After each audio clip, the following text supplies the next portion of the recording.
Union, South Carolina, and the Turner Family Farm bring us the 2022 edition of the VP Fuels Big Buck, Round 1, and the season opener for the Grand National Cross Country Series, America's premier off-road racing championship. It's been a long, cold winter since we left Ironman, but the early spring sun is shining in South Carolina's upstate, and the ATV Pro Row is stocked full of talent, from literally the front, with Walker Fowler occupying his perch at the top of the ranks, all the way to the back, where Bryson Neal makes his return. The spots in between? Hunter Hart has put his nose to the grindstone this offseason, and rumors from down south are that he's beat Walker Fowler in a few preseason runs in the Sunshine State. We love round 1. Everyone is perfect. But after today, only one will remain unbeaten. Will Walker Fowler pick up where he left off? Will it be an anxious Bryson Neal making his mark? Or can another ATV pro make their way to the top? All we have right now are questions, but answers are coming up next, live on Racer TV.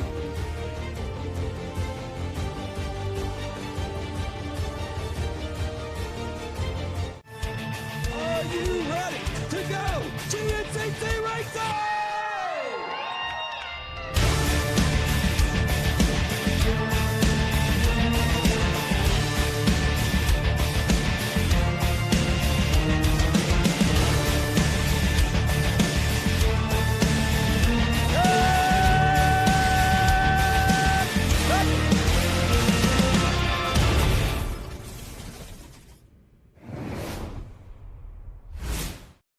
Everyone, and Happy New Year as we welcome you to round number 1 of the 2022 Grand National Cross Country Championship presented by Specialized and AMA National Championship. I'm Rodney Tom along with Mikey Wayne, and today, as we said, we kick it off. It's 13 rounds of what likely could be the best season possible. The stage is set, Mikey. We've got the deepest talent pool we've ever seen, and it's anybody's race. It's anybody's championship as we head into a new one. Yeah, no doubt, Rodney. Without a doubt, Walker Fowler, hey, he's still the guy to beat. But with the emergence of Hunter Hart, of Devin Feehan, the crazy things he was doing after summer break last season, so much hype around Devin Feehan and Hunter Hart heading into this one. And hey, oh yeah, a healthy Bryson Neal coming into 2022, who won here last year, by the way. Yes, Mikey, he did win here last year, and I'll tell you, he was on a lot of winning rolls as far as wins were concerned until that fateful day when he was at his home track for the Wiseco Jump GNCC. He went out the season early, and a lot of speculation has been going on since then. Will he be able to come back healthy? Will he be as fast as he was when he left? And I think that those answers and many more are about to be answered here today as we get set to roll into this 2 hours of extraordinary racing here in South Carolina. You mentioned Devin Feehan. You mentioned Hunter Hart. You mentioned, of course, Bryson Neal being key players, but we can't count out some of the old key players like Cole Richardson. The Coltrane also have some great and amazing races in the 2021 season, as did Jared McClure, as did the 521 of the Gator Adam McGill. Plus, we've got guys like John Glada Jr. and the emergence, quite possibly, of Josh Merritt. We saw some good rides out of that young rider as well. So whenever you look at the big picture, there are a lot of great things that are about to unfold before our very eyes. Hey, I'm calling it this year. This is the year we see Josh Merritt on a podium. I think another guy, I can't believe we're saying this, Rodney, but a guy that I think after no podiums in 2021 returns to the podium on a Yamaha, Chris Borish. Absolutely. He is due. There's no doubt about it. He's got an extra fire under his tail. Not only does he see that championship hope of holding the most wins record as far as 75 overall wins in GNCC racing, not only is that a heavy weight to bear, but now it's getting less and less. Each race win, Walker Fowler gets closer. He's right there within that 5 range. Theoretically, we could see Walker Fowler capture by the midway point of this season the most wins record and set another record as far as his illustrious career is concerned. It sounds cliche, Rodney, but I think we're in store for another historic season. To take a look at the track we've got in store for these riders today, we'll take it to Jared Bolton with a Yamaha track description. Thanks, guys. Man, here we are, back for another season of GNCC racing, and what better place to do that than right here at the Big Buck. This track is one of the older in the series, but somehow we always manage to mix things up and make the track a little bit different each and every time we come here. This year we got about 12.5 miles of trail for the full race course for the bikes on Sunday. ATVs run just a little bit less, but we're only cutting out a little bit down towards the bottom. Those guys aren't missing anything too good. Overall, this course, I know, you already know what I'm going to say. It's got a little something for everyone, but that's really true here at the Big Buck. There's some wide open sections through the woods where you're carrying a lot of speed, back and forth, and then as soon as you get through that, it tightens right back up. The Big Buck always presents a unique mix of obstacles, and guess what? We've even mixed it up. We've added in some rocks and some logs like you see behind me. Really cool course here, epic dirt, and this very well could be one of the best Big Buck layouts we've ever had. We've added in trail we hadn't used in a few years and put in some of the favorite stuff. Overall, I really can't wait to see what pans out this weekend because the course is awesome. We got some great racing in store. Can't wait. Thanks a lot, Jared. And I don't know how they keep doing it, Mikey, but we keep coming back to these places and they keep making better and better racetracks, man. Yeah, the stage is set. 2022 is about to get underway for our pro riders. We'll take a quick break, hear from some of our amazing sponsors, and when we come back, we'll be on the starting line for that iconic 10-second call with the Rodney Tomlin.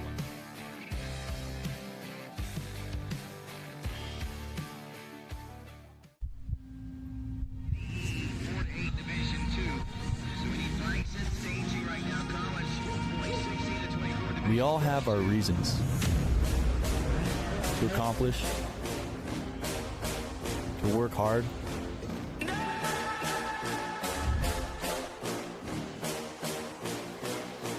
We share a common goal, to be the best. Keep fighting, put in the work, never take the easy way. Your drive and determination fuels our passion.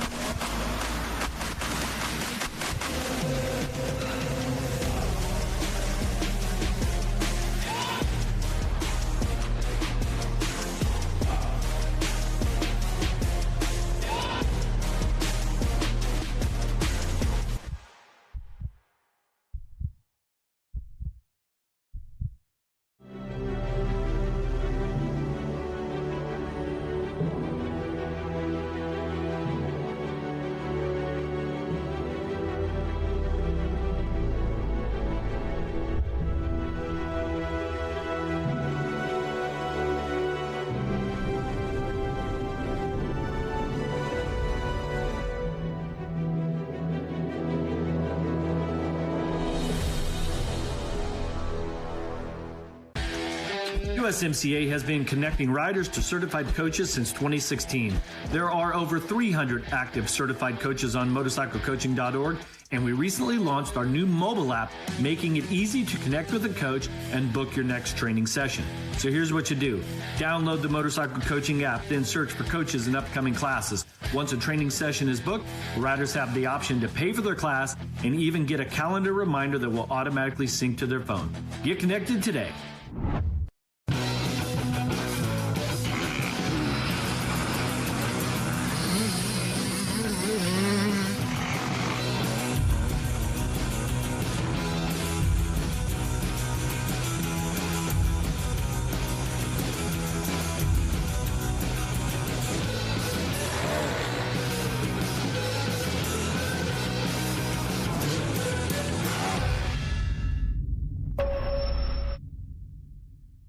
Born of family values and a homegrown work ethic, Cometic Gaskets seals your machine so you can focus on the finish line. Cometic Gaskets are the competitive standard for racers who demand the very best. Cometic Gaskets are constructed from superior materials designed to perform in the most demanding environment, whether it's championships on the line or a day in the dirt with friends. Professionals and enthusiasts depend on Cometic. Cometic Gaskets, sealing championships since 1989.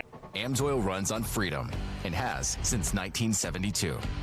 We punish our products firsthand in our world-class laboratories and beyond, because some things can't be learned from a test tube. Run with us.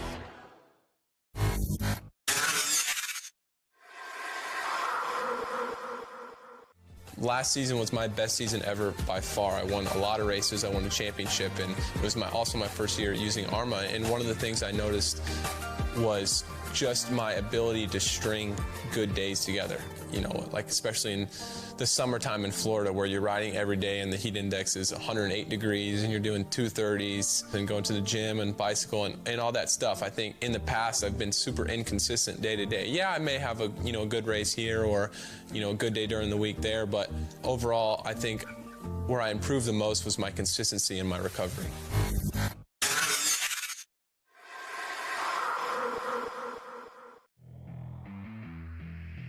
This Racer TV broadcast is brought to you by Specialized. Specialized Turbo E-Bikes. It's you, only faster.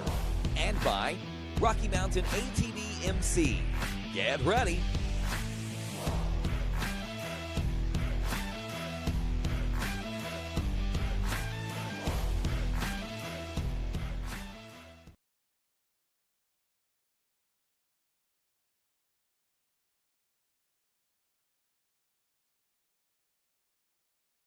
Let's leave Big Buck better than we found Big Buck, okay? We want to continue to come here and go racing. Now,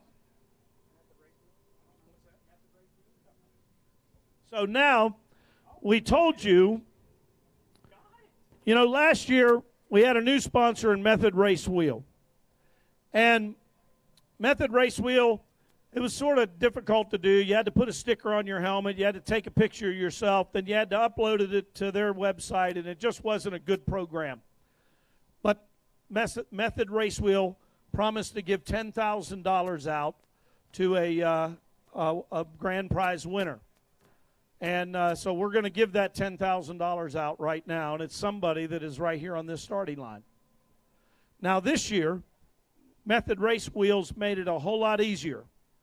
Really what you have to do is when you pre-register, you just click the box for Method Race Wheel, and they're going to give 10 entry cards a week. So they're going to pay for your entry, 10 people a week for Method Race Wheel. But today we're really excited to be able to give out $10,000. And the $10,000 Method Race Wheel sweepstake goes to Todd Muscala. Todd Muscala, if you could come up here. $10,000 for Todd Muscala. Is he here? Okay, if he's not here, we'll pull another number. Is he here? Okay, we'll pull it. We'll get another number. Todd, 10 grand, baby. All right. Todd, you entered to win and you won it. Congratulations. $10,000 from Method Race Wheel. That'll keep you racing. Yeah, it'll keep me going for a while now, so I had no clue that I even was entered for this, so very big surprise. Well, you got a good pit crew. So we'll get a picture of Todd this way. And then we're going to put Todd down front, and you camera folks come up here and take a picture that way so we can get a crowd behind him, okay?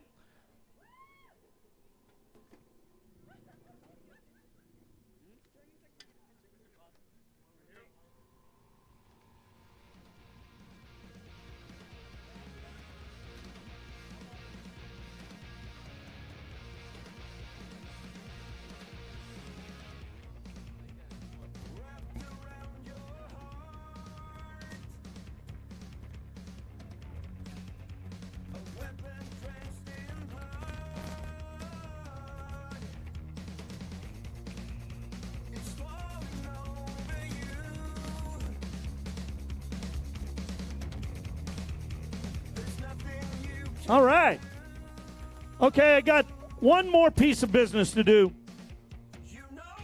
You know, yeah. So we talked to you earlier today about the Pickle Man, right? Remember the Pickle Man? Certainly a member of the family. Let me get my phone. Yeah. So Corey Benton, Corey's got some medical issues. He's dealing with cancer right now. He's a good friend of ours. If you ever ate his pickles, you love him. If not, you love him anyway because you saw him here as a big fan. And I sent him a text a little bit ago to tell Corey that his GNCC family members are thinking of him, and he wrote back. And I'm going to try to read this without getting emotional, but I get emotional a lot. It says, "Thank you so much. I'm headed to Arizona tomorrow for treatment.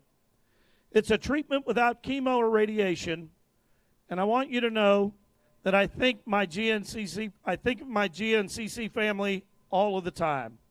I have a journey ahead of me, and God is on my side. Please let everyone know that I love them, and I thank them for the kind words, and most of all, I thank you for your prayers.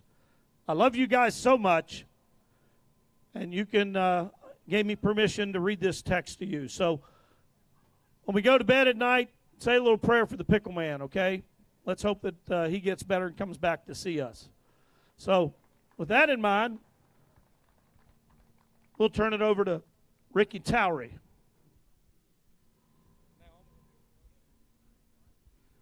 Thank you, Tim. Hey, let's go to the Lord and let's have a word of prayer together this afternoon.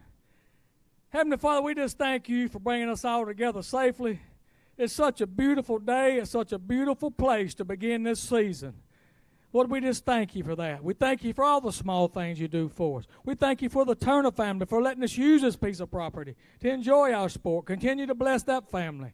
Lord, do watch over our military men and women. They're in all parts of the world, watching over, so we can be free to come out here and enjoy this sport that we love dearly so much.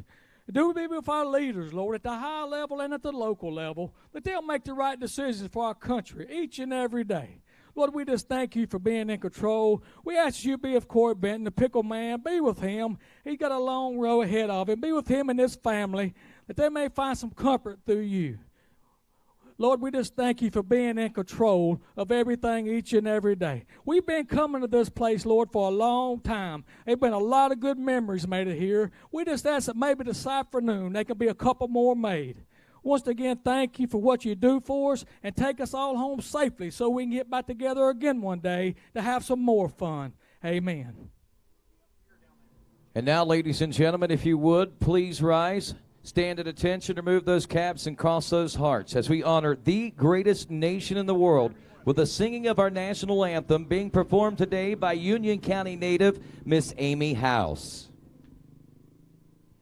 Oh, say, can you see by the dawn's early lights what so proudly we hailed at the twilight's last gleaming, whose broad stripes and bright stars through the perilous fight o'er the ramparts we watched were so gallantly streaming, and the rockets' red glare, the bombs bursting in air, gave proof through the night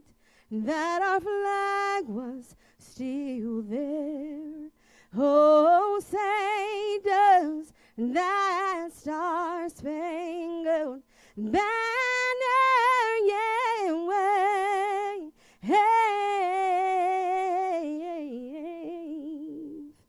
o'er the land of the free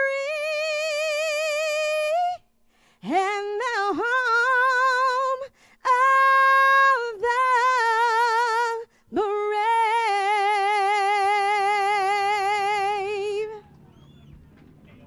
Well, there you have it, folks. Amy House right here from out of Union County with that amazing rendition of the Star-Spangled Banner, our nation's anthem, as we get set to roll into the GNCC Racing Nations round number 1 for 2022. But before we do that, my friends, let's meet our starting lineup. Rolling to the line today in our premier XC1 Pro class, in accordance to points, from the 2021 Grand National Cross Country Championship. He wears the number 1, a 7-time GNCC champion with 68 wins to his credit. From Rogers, Ohio, on a WFR GBC Fly Racing Yamaha, Walker Fowler. Playing games. There you go, buddy. That's the number 8, my friend. Rolling to the line second, aboard the number 2 from Newfield, New York. Backed by the original Formula 88 Ithaca Recreation Sports and Maxxis tires on the Yamaha, Hunter Hart.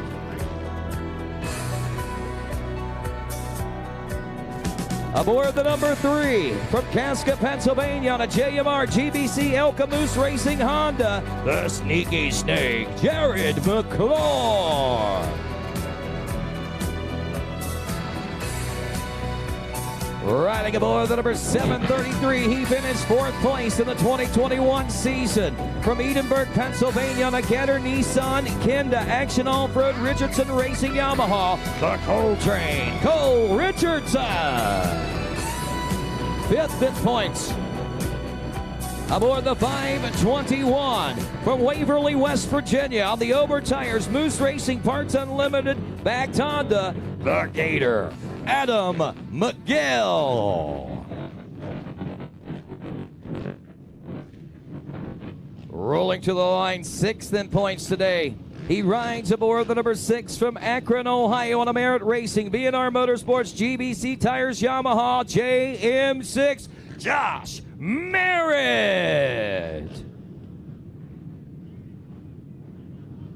7th in points aboard the number 406 from Windsor, New York on a GBC Fly Racing 9.2 B&R packed Yamaha, Devin Feehan.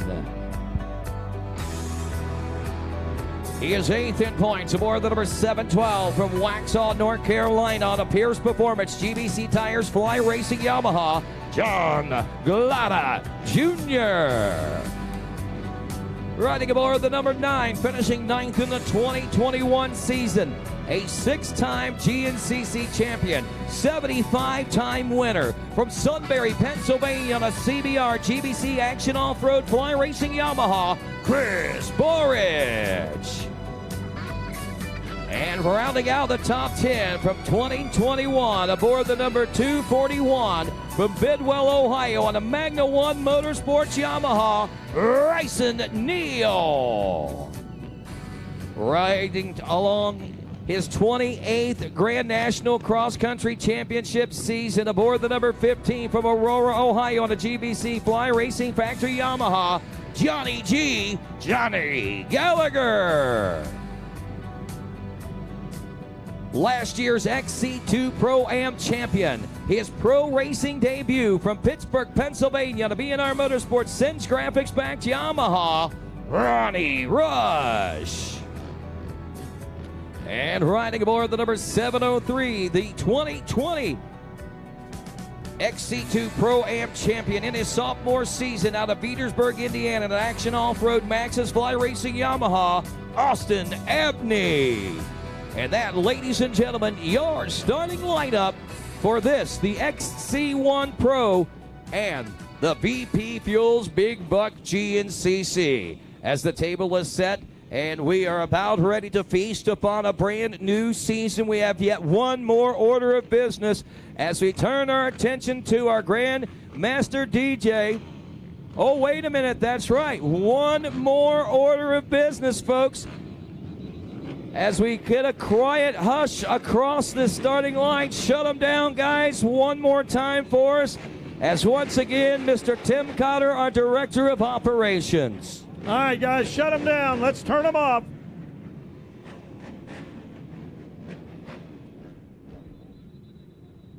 Let's shut them down. One more piece of business here, folks. You know, each year we celebrate our champions. We celebrate many awards from the American Motorcyclist Association, but through the pandemic, they have not been able to have their awards banquet. And there is no better way to honor our AMA athletes than here in front of their AMA riders. And so Eric Kudlow from the AMA is here to present a special award. All right, on behalf of the AMA, as the AMA Off-Road Racing Manager, I would like to present Walker Fowler with the AMA ATV Athlete of the Year. Congratulations.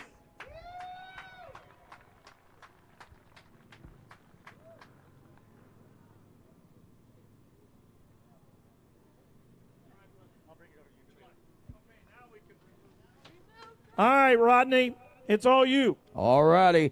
Now as we turn our attention once again to the starting line, yet one last order of business. And join with me, if you will, as we ask our Master of Funk, DJ Judd. Would you please? Whoa! Remove the meat! That's it! Remove the meat. That's the Monster Energy Activation Transport, a.k.a. meat, here in GNCC Racing. That is a epicenter of all the great things. When something cool's happening in GNCC, we whip out the meat for you, my friends. Our starting lineup ready to go. A history-making day in ATV racing already. Starting with our micro riders this morning. Nearly 100 micro ATVs, over 100 micro motorcycles, 150 plus micro or youth ATVs, actually almost 200. And then 300 in the morning program, nearly 200 this afternoon, folks. It is an exciting time to be a part of the GNCC Racing Nation. And we're glad that you folks have joined us along the World Wide Web as well at racertv.com as we are getting the finishing touches on these final and closing moments before the waving of the green flag as Ricky Towery finds his way into turn number 1 and gets ready to set the stage and begin the orchestra of starts for 2022. The maestro, Ricky Towery, sets 1 minute before racing action gets underway here in Union, South Carolina. We turn our attention there as our hearts begin to pound. Our eyes tighten. And of course with that, the anticipation builds as Ricky Towery gets set to let these riders know. Shut them down when that blue flag waves. We are less than 30 seconds away. Shut them down, guys. Shut them down. Shut them down. Shut them down. As we get set to go GNCC Racing, it is round number 1. As we get set to kick it off, I got to ask you folks here in Union, South Carolina, are you ready to go GNCC Racing? Wow, I kind of heard you over the music just a little bit, but hey, this is Big Buck GNCC, so I'm going to ask you one more time. Are you ready to go GNCC Racing? 10 seconds. And row number 1, the XC1 Pro will be off and rolling at the VP Fuels Big Buck GNCC.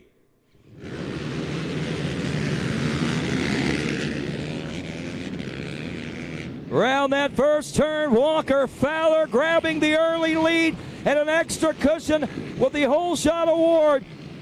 $100 extra in his pocket as we go to the XC2 Pro-Am ATV class. Jay Shadron, Albert Jadish, also Shane McMillan, Grayson Ella, Brandon Owens, Nicholas Royalty, Daniel Peters, Garrison Paul, Chase Allison, Dylan Hayes, Wyatt Wilkin, Dylan Walraven, Brody Livingood, Steve Harrell, and Tanner Walker in 10 seconds.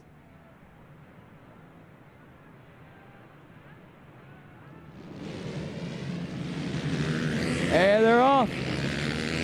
Who's going to be off to the races first here as we round the first turn? Oh my, it's the 926 Tanner Walker from Berlin, Pennsylvania. 2 crew rider, B&R Motorsports and Kenda Tires College A, 16 to 21. Coming up next, Keaton Henderson, Alex Team, and Damon Grissop. Also, Cody Forrester, Jacob Fleming, Coder Vanderliner, Dalton Keys, Riley Salick, Nathan Dearborn, Trevor Furby, Ethan Meyer, Tyler Coulter, Alan Daniels, Ben Jacobs, also Carson Collins, Dominic Stevens, Kai Arbogast, Cody McCauley, Josh Ashcraft, Bryce Husband, Slater Collins, Seth Wilson, Lane McCormick. 10 seconds. Zach Knight, Ryan Meyer, Parker Henderson, Lane Felder, Thomas Mitchell, Damian Hawkins, John Glotta, Nate Harvey, and Mason Howard. Round the first turn.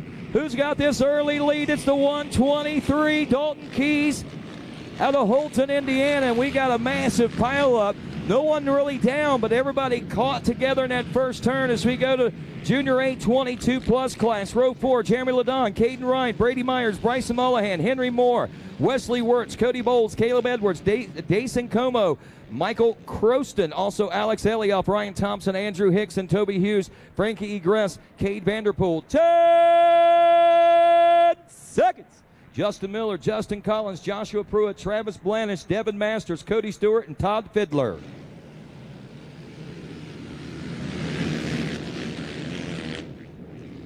Around the first turn, sorting it out. 179. Oh, or is that 719? Let's see here. 179. That is Dason Como from Madison, Indiana, snagging the early lead. Grabbing gears, Vet A 30+ class, Big Papa P, Jeff Pickens, along with Brad Whitehead, Thomas Kuntz, Luke Reeves, Curtis Crump, Jonathan Fugate, TJ Barrett, John Arnold, Travis Brandt, Cody Holcomb, Nick Muno, Michael McAvoy. 10 seconds. Kevin Yoho, Jared Little, Ryan Leckrone, and Zach Wright.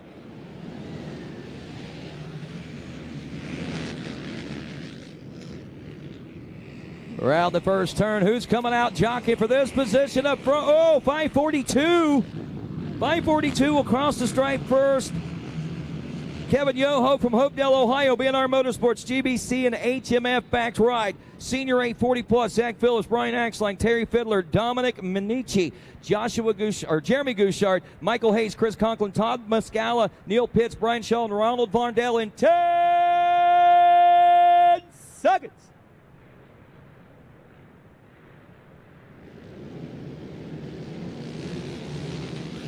Senior A, Marlboro Man just got himself $10,000 from Method Race Wheels. And the 828, Brian Shaw from Harrisville, Pennsylvania, on a Shaw Excavating MEK Racing back ride will get the early lead. College B, 16 to 21, 37 riders across the field here. Michael Worth, Denton White, Preston Rapsack, Chase Rogers, Ian Burns, Andre Williams, Christopher Howard, Connor Brandt. 10 seconds. Ethan Fike, Caden Lambruno, Connor Adair, Colby Clark, Hayden Hunter, Briggs Lazelli, Blake Sugar, Gavin Temple, Evan Osborne, Xander White, Nathan Fravel, Caden Leonard, Evan Grant, and also Samuel Disher, Gunnar Filler, Colin Daniels, Blake Norman, Bryson Bellamy, Ashton Pulling, Jeremy Kogar, also Michael Udonis, Thomas Croston, William Walden, Adam Saffel, Heath Randolph, Alex Nelson, Richard Williams, Easton Snyder, and Kane Skidder. I'm not sure, that might have been Adonis getting that early lead as we go next to row number 8. Our Junior B 22+ in 10 seconds. Jordan Burnett, Neil Tolston, Anthony Valor, Garrett McCord, Dylan Stein, Trace Furby, Justin Cotter, Tyler Baldwin, Devin Tracy, Sean Newhouse, Austin Bruni, and Noah Howard.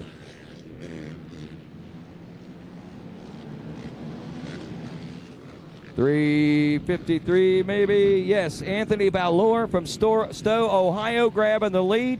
Vet B30+, Derek Hart, Pat Frobata, David Kite, Taylor Lazelle, Ryan Simmons, Nick Miller, Dusty Gato, Sean Slattery, Steve Schaefer, Mark Beatty, Corey Pancake, and Robert Henson in 10 seconds.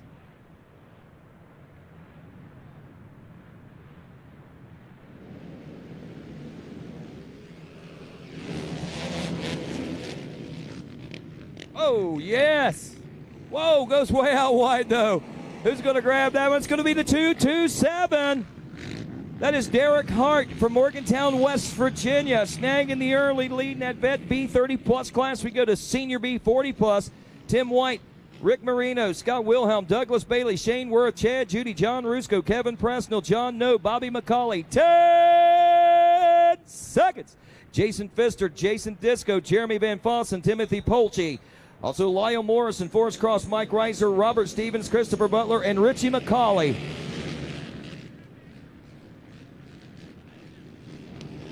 And around the first turn, it is going to be 4-4-9.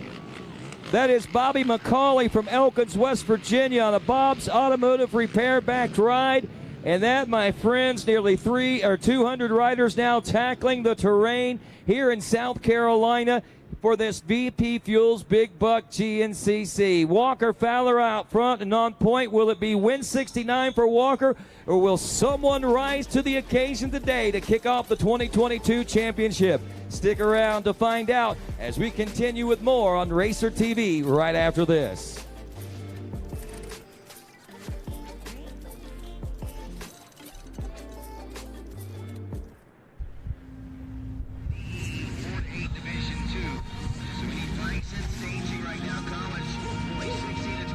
We all have our reasons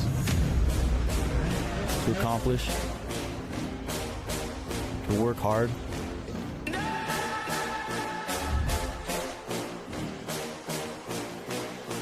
We share a common goal, to be the best.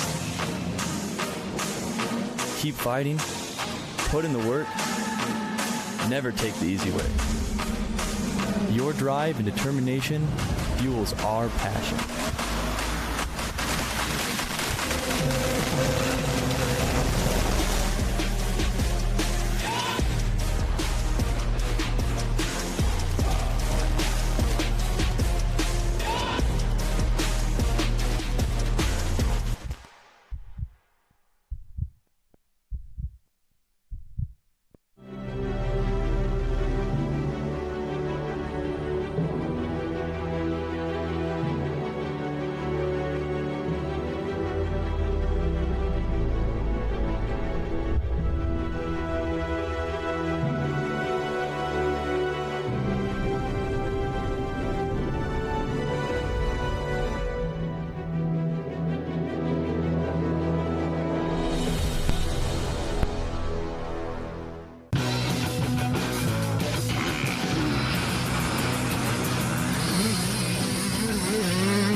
Born of family values and a homegrown work ethic, Cometic Gaskets seals your machine so you can focus on the finish line. Cometic Gaskets are the competitive standard for racers who demand the very best. Cometic Gaskets are constructed from superior materials designed to perform in the most demanding environment. Whether it's championships on the line or a day in the dirt with friends, professionals and enthusiasts depend on Cometic. Cometic Gaskets, sealing championships since 1989.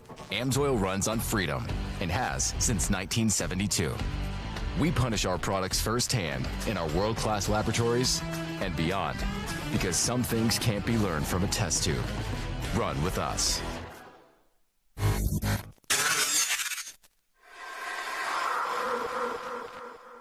Last season was my best season ever by far. I won a lot of races. I won the championship, and it was also my first year using ARMA. And one of the things I noticed was just my ability to string good days together.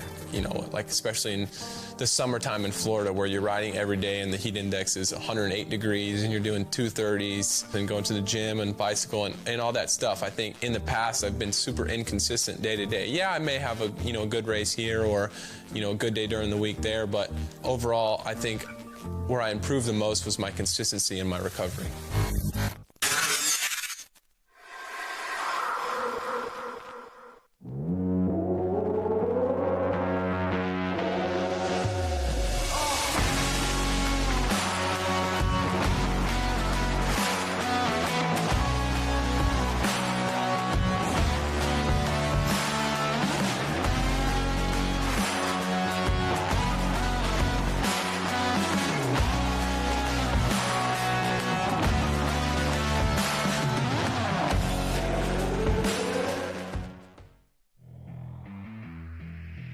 This Racer TV broadcast is brought to you by Specialized Turbo E-Bikes. It's you, only faster. And by Rocky Mountain ATV MC. Get ready.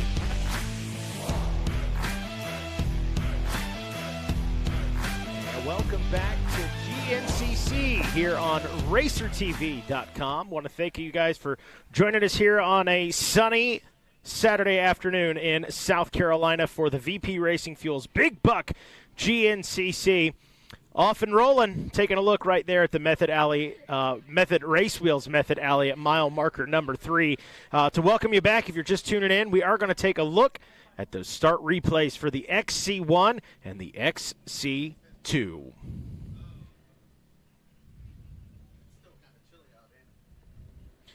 So taking a look at that specialized start recap for the XC1. So much anticipation coming into this season. Is Walker Fowler going to continue his tear on the XC1? Looking for win number 69 today, by the way. Of course, all the talk about Hunter Hart, Jared McClure, Bryson Neal back with us as the riders jockeyed for position. Who was it? Who else? Walker Fowler starting the season off with a whole shot. And as you know, over the last several years, that is the site that, unless your name is Walker Fowler, or if that's your guy, you're happy. If that's not your guy, if you're not Walker Fowler, you're like, goodness gracious, here we go again in 2022, more of the same. But it's a 2-hour race, a lot left. We'll see how it shakes down as the day goes on. Taking a look now at the XC2 start replay. Some new players and some old names in the XC2 coming into it this year. And grabbing that whole shot and early lead this year was the 9.2 backed machine of Tanner Walker, who had some podiums last year, had some success last year. We'll see if maybe he doesn't start the season with a big win here in round number 1. Fantastic start for him, no doubt about that. So we'll keep our eyes on the XC2 as the race rolls on. So there you go. Walker Fowler with the whole shot, Tanner Walker with the whole shot. Might be something about the name. We are going to look at the track map, but we want to take a second because I believe we got leaders that are going to be rolling through here in just a moment. And we'll see if Walker Fowler's still out in front in this one. Again, Walker Fowler, 68 wins under his belt. The all-time wins leader, 75 wins under his career, is Chris Borich. So there he is, Walker Fowler leading the way out in front in this one, and the entire XC1 is still there. Let's not beat around the bush right here. These guys, they know, hey, it's round 1. I want to prove that I put in the work over the off season. I want to show what I've got here in round 1. I want that round 1 win. Looking back to last year, it was Bryson Neal snagging the win here after a wild race at Big Buck in 2020. So things still very, very tight in the XC1. As we're coming through here, we'll be getting a look at the XC2 here. But again, Walker Fowler, 68 wins coming into today. Chris Borich, the all-time wins leader, 75 career wins for him. So we very well could see Walker Fowler surpass Chris Borich for the all-time wins list here in GNCC history this season. So no doubt about it. Big things. And I believe this is our XC2 coming through right here. And I think that was a little pixelated for me, but I think that was Tanner Walker still out in front of the XC2. So fantastic start for him. We'll see if he can keep it rolling here. And if I remember right, I think our first lap on this one, like the morning race, is a little abbreviated compared to what we'll see the rest of the day. Could be wrong on that, but I'm pretty positive they have a little shortened first lap compared to what we will see the rest of the day. So those lap times when they come through with 1 lap completed will be a little skewed compared to what we see the rest of the day. Again, 2-hour race for the guys out there. And good start here for Walker Fowler as well as Tanner Walker. Must be something about that Walker. Must be something about that Walker name, right?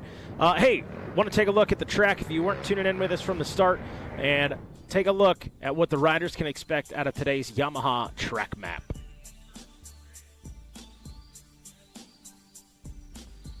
So Big Buck GNCC, old school GNCC, if you will. It's Woods Race. Let's go. About a 12-mile course for the riders out there today. Featured areas, of course, the FMF PowerPoint, the Monster Mile, a part of GNCC racing, and of course the Method Wheels, Method Alley, part of the GNCC track as well. So every report we've gotten this morning, from the micros to the youth to the AM, the 4x4 guys, the WXC pros, good reports, great track, conditions really couldn't be better for a GNCC out there right now, and expect more of the same this afternoon. As a matter of fact, that FMF PowerPoint at the hill climb, we had a chance to talk with Cole Richardson and get his input on the FMF PowerPoint. Hey guys, we're down here at the hill climb at Big Buck, something we've pretty much always ran at this venue.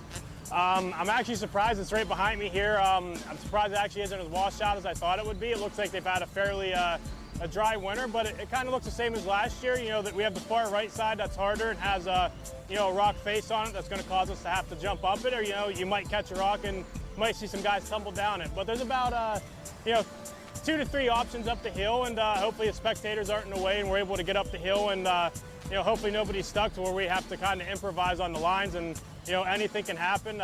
Especially with crossing the creek, all this water is going to get drug up to the hill climb and cause it to be real slick, and if the hill's not available, there's actually a way to go around the hill climb, but then you lose valuable time. So it's a matter of trying to gamble and make up the time or make a pass, or are you going to play it safe? All right, so there you go. There's the word on the dirt from the Cole Richardson. Be interesting to see how Cole does. A guy that kind of under the radar, honestly, as we headed into round one. There was so much hype, obviously, around Walker Fowler and what he's done with the wins, the championships. Major hype around Hunter Hart and the things that he did last season. But again, Cole Richardson kind of talking there, hey, this could be a congested area with spectators. So let's hope they let the riders pick their lines through there. So could be an interesting portion of the track, looking at the finish line right there here at the Big Buck property.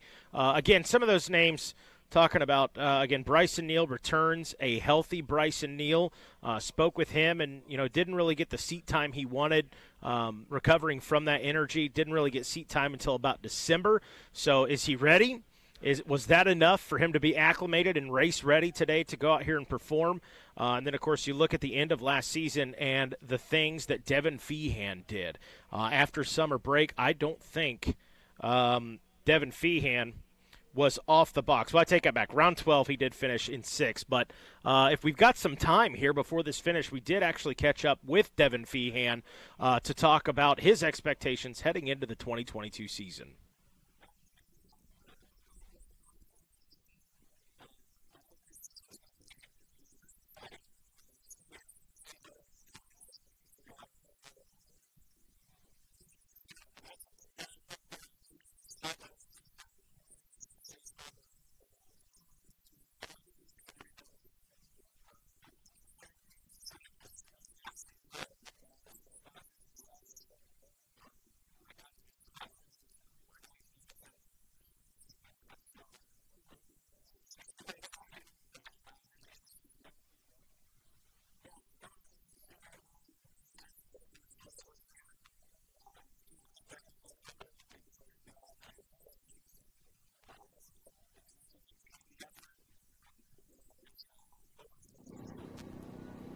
So there you go, getting the word from the Devin Feehan on his thoughts here heading into 2022. I think big things as we wait on our riders here. I think big things out of Devin Feehan this season. Look for him to be more regular on the podium, maybe even go out there and snag a W. And look at the race conditions, how this race course has evolved and changed just in the few races we've had here today. So leaders be coming through there. That is mile marker 6. There he is, Walker Fowler on screen leading the way.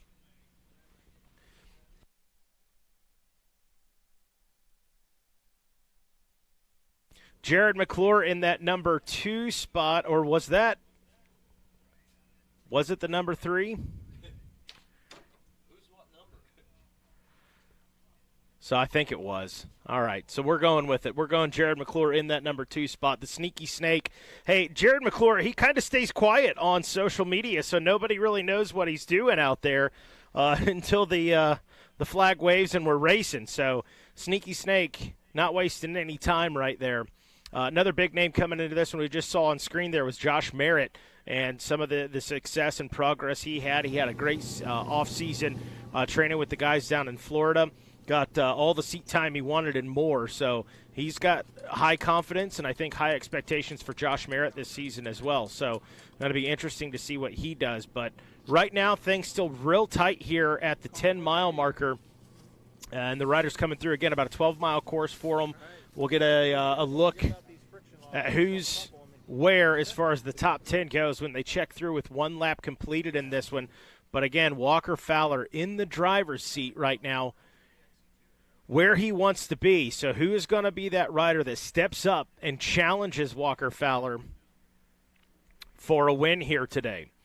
Looking back at 2021, we were here for the Big Buck GNCC. We were here for the Tiger Run GNCC, and I believe it was Bryson Neal taking wins in both of our events here in South Carolina at the Big Buck property. So Walker Fowler says, hey, I am not, I believe that was Johnny Gallagher right there at the bottom of your screen on the number 15 machine rolling through the Monster Mile.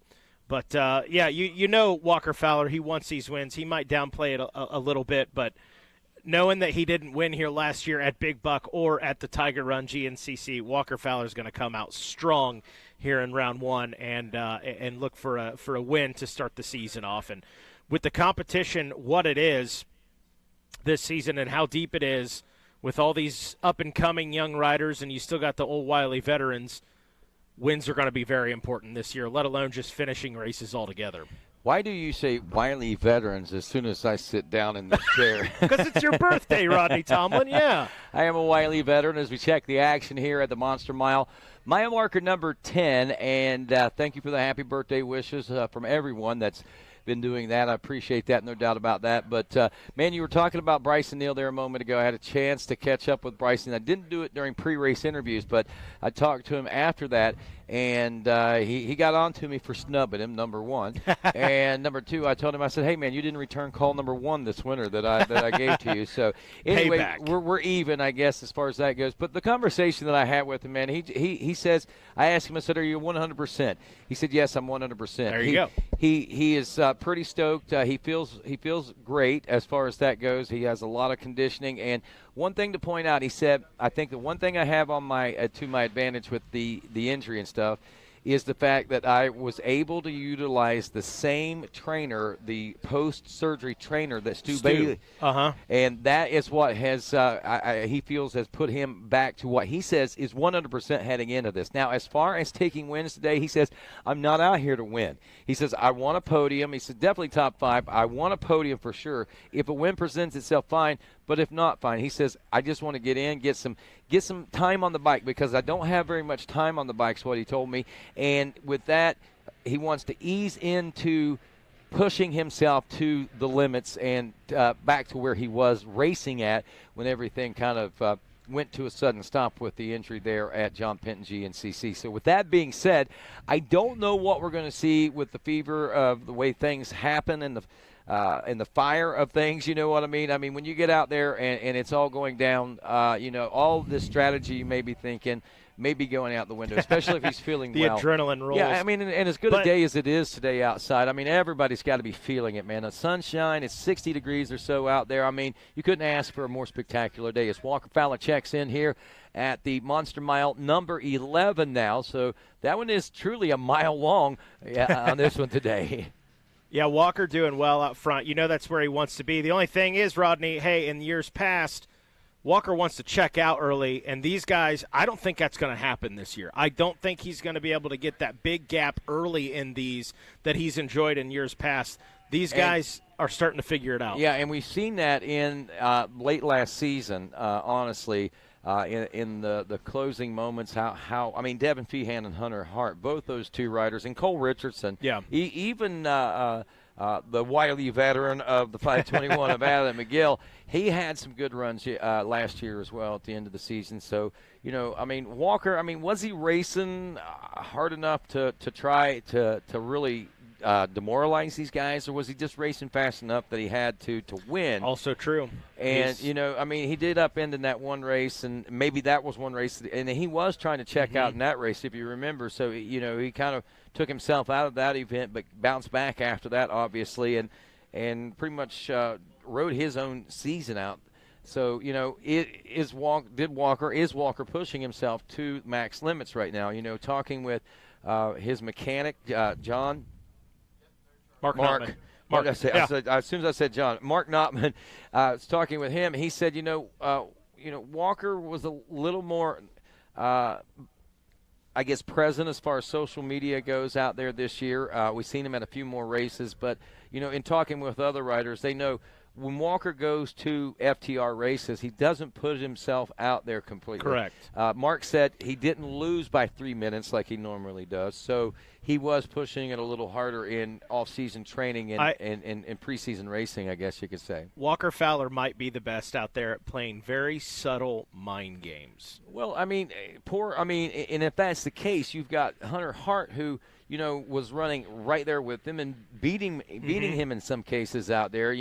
That's a false sense of security when you come out here and all of a sudden you're like, why can't I keep up with him like I did in Florida? What's the difference here? Okay, this is just the first round. When we get to Florida, I'll shake the bugs out. And then you go to Florida, and if that happens again, okay, what's going on here? Yeah. And I think we all will, as race fans, will be able to recognize whether or not that's what's going on, or is the field really that strong? We got some XC2 guys checking in with us now, but all eyes up front here as we make our way into the finish line, Mikey Waynes, into those chicanes. It is still Walker Fowler out front. I believe that is still Jared McClure, if I'm not mistaken, followed by, is that Cole Richardson, I believe, in third? We got jockeying for position going on back there in fourth and fifth place spots. That 241, Bryson Neal, I didn't recognize him. I was like, who is that? Who is that? And John Glotta battling out for fourth right now. Hunter Hart in sixth, Adam McGill in seventh. Dude, you couldn't have scripted a better race than what we've got going on right here, right now, before our very eyes. They are all nose to tail as they come through that finish line.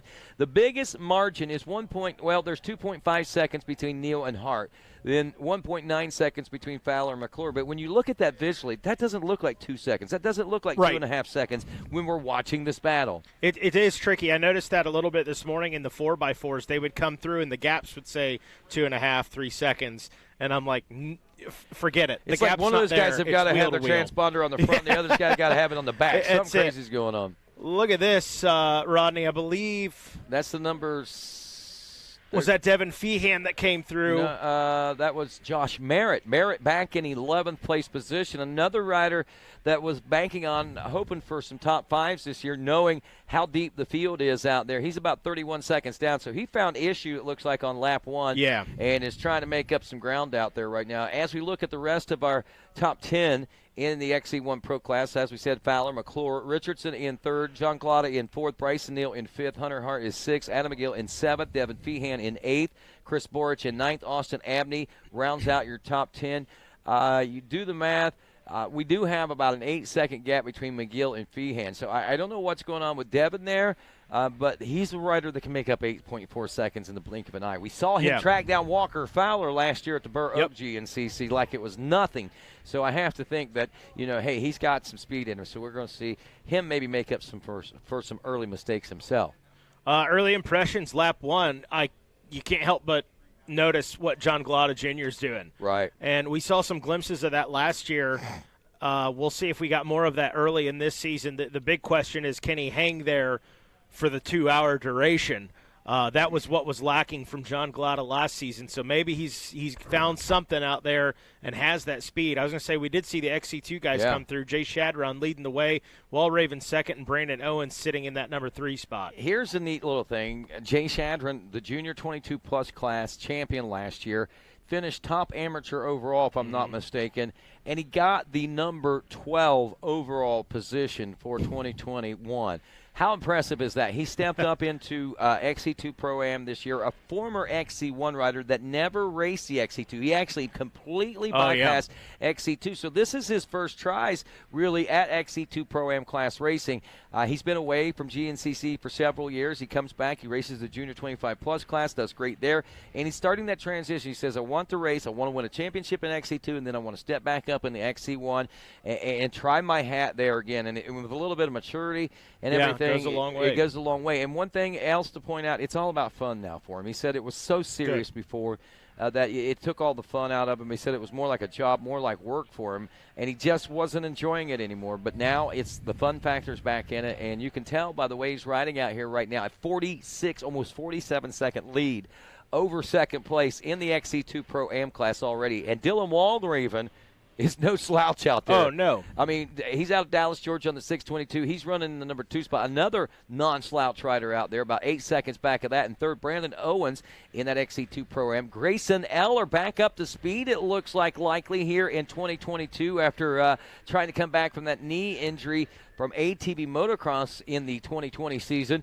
Grayson Eller in fourth. Steve Harrell now the 908 out of Elk Ridge, Maryland, rounds out your top 5 in XC2 Pro-Am class racing. And what I'm seeing right now, still only XC1, XC2 riders in. There is Daniel Peters in now as well. Tanner Walker did check in, so I don't know if Tanner's he checked in the number 2 spot. I thought that was him, but must have some transponder issues for Tanner Walker, so he is in the number 2 spot but after snagging that whole shot. So 42 seconds back of Shadron. That makes Dylan Walraven now 3.8 seconds back. So that's about right there. So, yes, Tanner Walker had a chance. Didn't talk to him, but watched him this morning. And you know, you can watch people and just get how they're feeling. Tanner looked to be like he was feeling pretty confident. Like myself, I think the sunshine down here in South Carolina's got him charged up, and I think folks are really just anxious to get out here. I mean, really, I don't know many people that had much of a break in this offseason leading into the new year. Everybody's just ready to get back to GNCC. You know what's interesting, Rodney?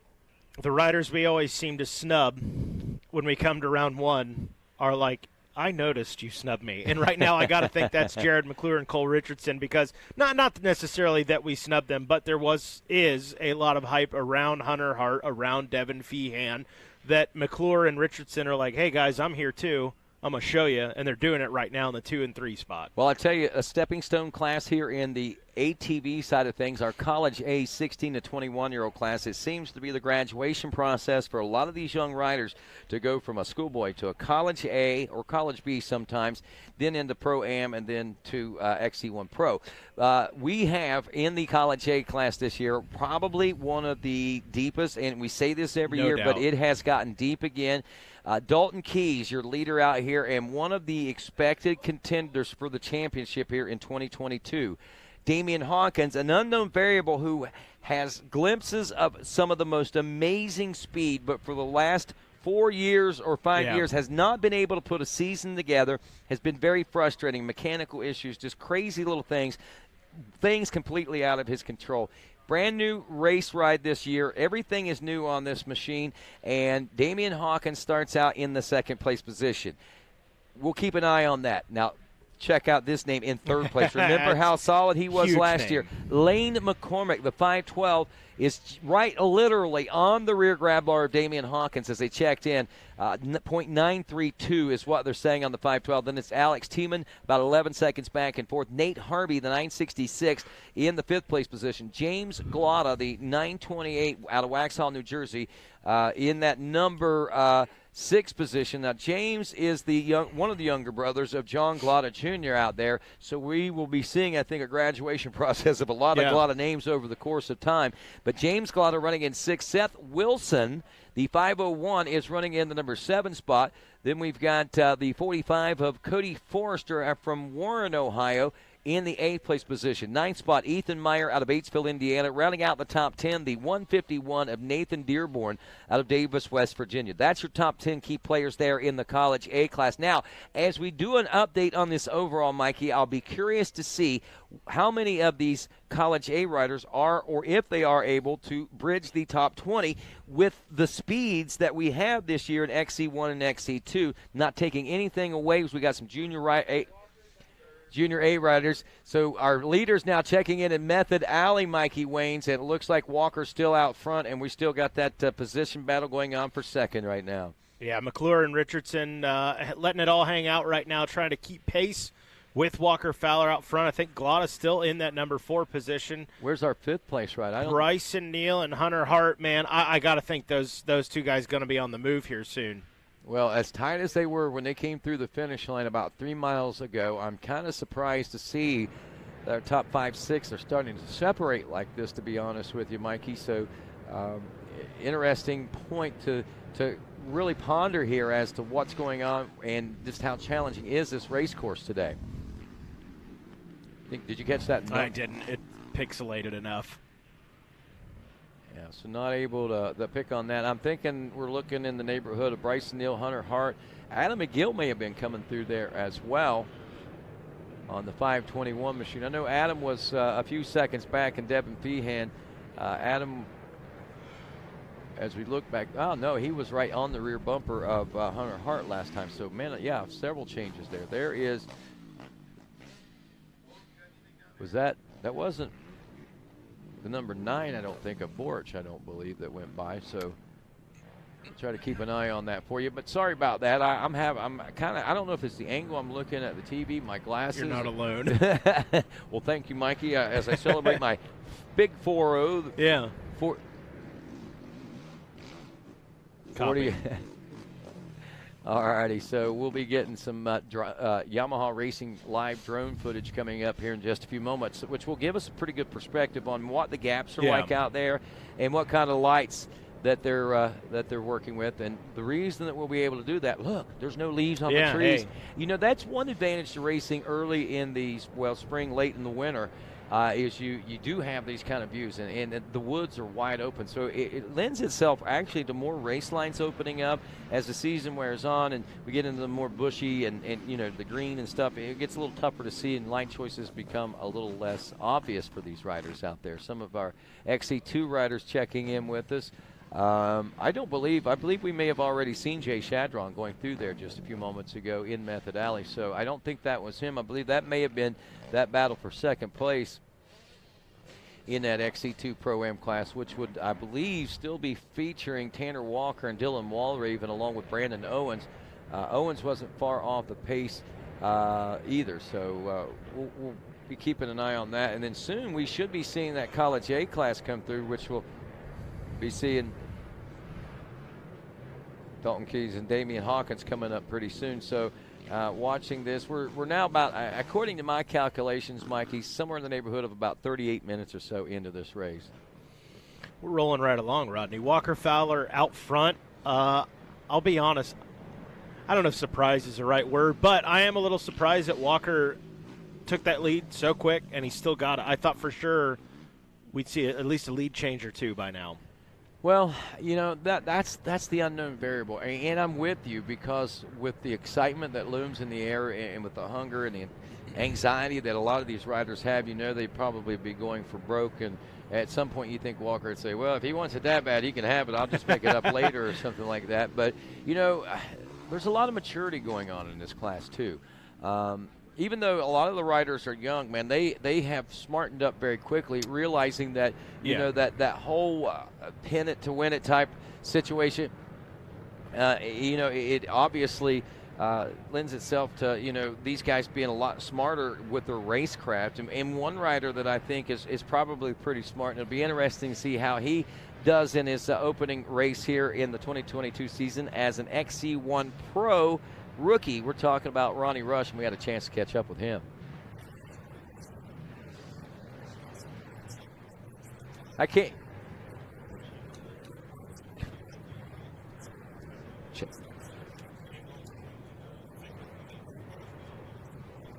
Can you hear me?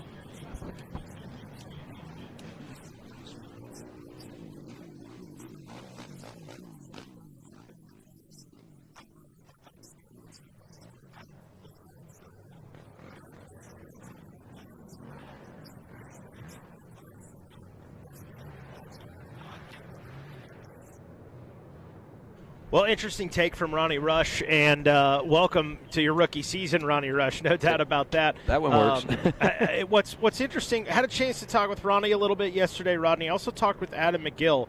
Adam McGill had an interesting perspective, which, you know, since the success of Walker Fowler, Walker raced youth. Mm-hmm. You got guys like Borich, McGill, didn't really have that youth ATV racing GNCC career. Adam said, I was 15. Well, now you've got guys that are having success at the pro level that have been doing this since they were, you know, knee-high to a grasshopper. And it just seems like we almost expect more success out of them at a younger age, because it's like, man, you've been doing this forever. Right. So that just added pressure. Garrison Paw.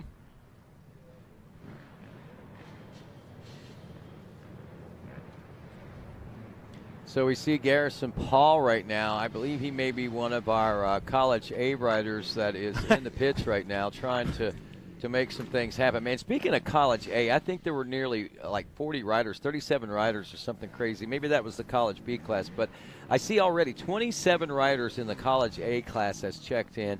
That's just phenomenal to see the young crop of riders that we have. I just have to give a shout out. I knew about this. We had to keep it a secret, but our buddy Big Sexy is full-blown Dale Earnhardt today. He has a Dale Earnhardt shirt, the number 3 hat, Jared McClure, and Dale Earnhardt, obviously. He has a big blonde handlebar mustache that he shaved and dyed black today. R.I.P. to Dale Earnhardt, who yesterday would have been the anniversary of his death. But he told me about it, and I'm like, dude, I'm stoked. So, yeah, he's helping Jared McClure out there, the number 3 machine. And he said, I promise you'll have a Dale Earnhardt doppelganger in the pits. There he is, Rodney, on screen. Beautiful. You look beautiful, man. I love that. That is what GNCC racing is all about. No doubt. Right there it is. And I love it. I love the fact, and I don't think anybody could don that number 3 number better than what Jared McClure is going to be able to do here this year. That's right. See,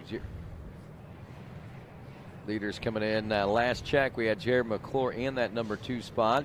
Speaking of which, and the 733 of Coltrane back in the number 3 position. Look at this, still nose to tail, man. First and second place starting to bridge a little bit of a gap, or actually open a little bit of a gap back to that 3rd place position, which I believe now is. I believe that was Jared McClure that may have dropped back to the number 3 spot. That I couldn't tell. I think that might have been the 733 of Cole Richardson. Well, maybe. It's a 50-50 chance. It's still a little pixelated for me too. But you know what, Jared McClure, I mentioned this earlier. He's so quiet on social media that we don't really know what's going on in the world of Jared McClure. I would say it's safe to say he definitely put in the work this offseason, sitting in that number 2 spot. I don't know an offseason that Jared McClure hasn't put in the work. And each year he works a full-time job, too. He does. And it seems like every year he's still able to make gains. He moves forward every year. And you think, each year it passes by, well, he's got to start slowing down something. No, he doesn't. He figures out a way to go a little bit faster every year. Jared, definitely, talking to him last year, was a little not upset with himself, but a little disappointed he didn't have more appearances on the podium. And I think that's going to be a focus for Jared McClure here this season. Well, it has begun. The 2022 Grand National Cross Country Championship. 1 lap down, working on lap number 2. Walker Fowler out front has led this one pretty much from the drop of the green flag. Jared McClure in 2nd, Cole Richardson 3rd, and the young gun John Glada in 4th. Bryson Neal trying to bring up that number 5 spot as we roll through this VP Fuels Big Buck GNCC. We'll be back with more live coverage after this. I'm 7-time GNCC champion Walker Fowler, and I run GBC.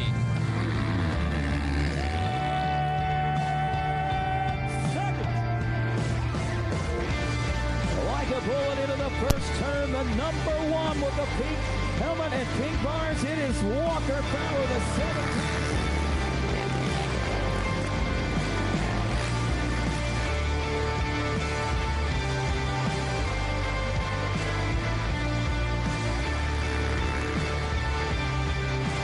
Fist pump. You should be proud of yourself, Devin Feehan. What a ride today. I'm Devin Feehan, and I run GBC.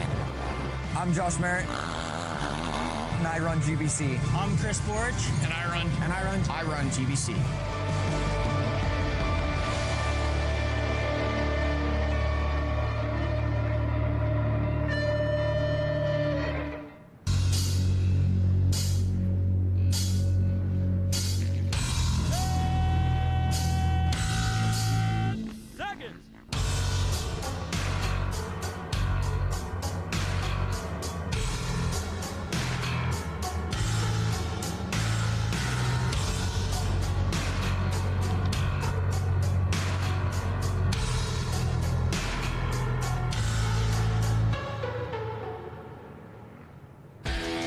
USMCA has been connecting riders to certified coaches since 2016.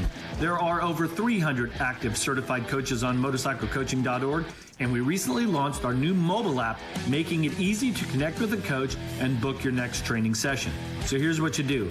Download the Motorcycle Coaching app, then search for coaches and upcoming classes. Once a training session is booked, riders have the option to pay for their class and even get a calendar reminder that will automatically sync to their phone. Get connected today. Even when you're the best, you never stop striving to be better. With over 40 years of experience in motorcycle sales and service, we know racing.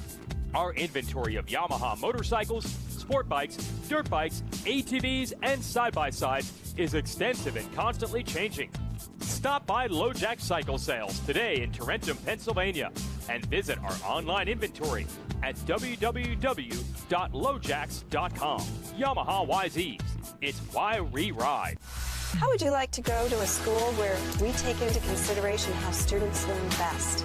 Well, we do that because we find if we can build the curriculum around the things you are interested in, you're going to do a better job. The mission at On Track School is that educational success is possible while chasing your dreams. Not only will our staff help students to achieve success, they will cheer you on to the finish line. We encourage you to check out On Track School at ontrackschool.com, where we can help you chase your dreams and still get a quality education.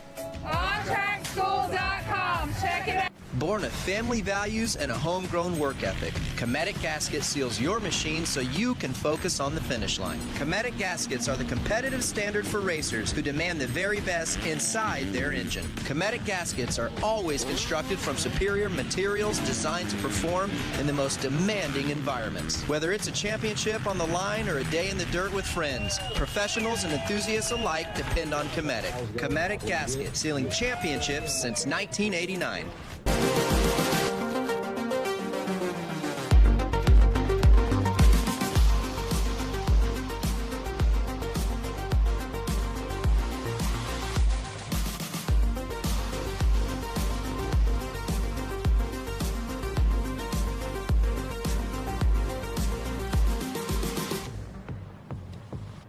And welcome back to GNCC Live on RacerTV.com. Rodney Tomlin along with Mikey Waynes as we give you the call for round number 1 of America's Premier Off-Road Racing Championship, this GNCC Series presented by Specialized, the Off-Road AMA Championship. And Mikey, I tell you, man, already underway.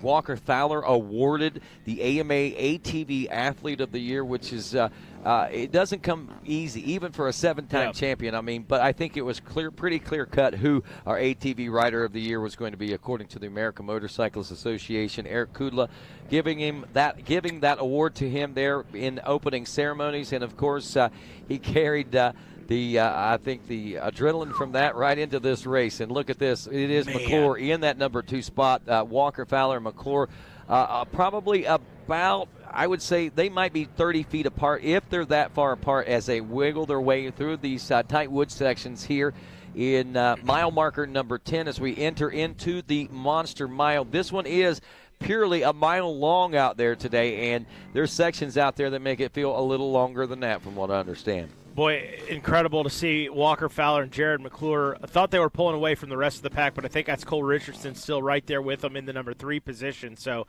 hey, anybody's race at this point. Pit stop's going to be coming up, I got to think. So it'll be interesting to see how that plays out, who's able to get in there and get out, keep it rolling. But, yeah, Walker Fowler, an incredible career to this point, and he's got several years left in him. Rodney, we haven't talked about it much. 68 wins coming into today.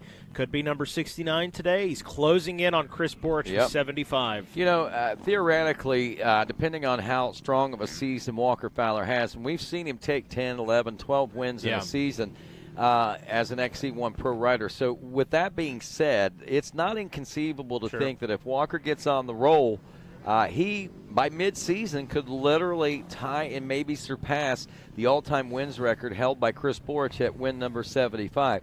Chris still racing with us back in the 9th place position on the number 9, so he's still got some chances to further that goal and that I should say that record.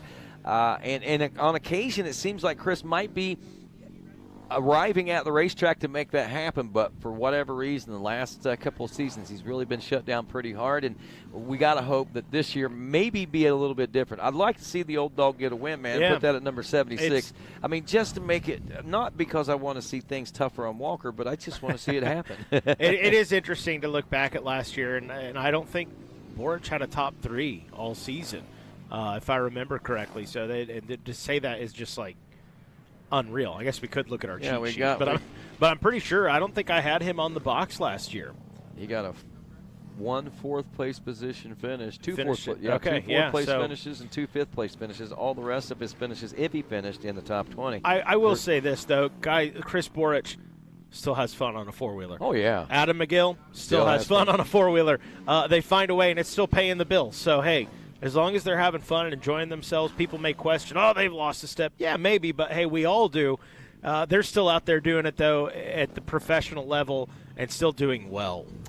Well, at the end of Monster Mile, or at least the 11-mile mark part of Monster Mile, as we wait on our leaders, Fowler and McClure, basically nose to tail if you look at that. Richardson not far off the pace. Galata Jr., again, a rider that I think has matured a lot himself in last year's racing alone, and to see him start out and hang so tight here in the first lap and a half, now working on 2 laps of racing. I think he's still back there in that number 4 position. Haven't really got a good beat on that 4th place ride, whether it be him or the 241 machine of Bryson Neal. So as we approach the 53-minute mark now and inch our way a little closer to 1 hour, I have to wonder, I'm thinking it's going to be a 4-lap race. I mean, our leaders, according to what I've got calculated, we're still a couple minutes out. That would put us about 55, 56. Yeah, so we should probably, but then again, who knows? I know that the track, sometimes they anticipate the track to speed up, so this could end up being a 5-lap race. We'll know when they come around for the finish line what the officials have decided. If they get the 2-lap board, then we know there's 2 laps. If they don't, then we know that the possibility looms that we could see 5 laps in this. We kind of had the same situation this morning for the amateur race with the 4x4 pros and the WXC. It was, hey, timing's kind of silly. We're going to wait. So then they didn't get a 2-lap card. It just went right to the white flag. So, that's a possibility as well. Which, hey, by the way, I wanted to give a quick shout-out to Hayden Mickelson, his first career 4x4 pro win. So that is Bryson Neal in the number 3 spot. The 241 has gotten around now.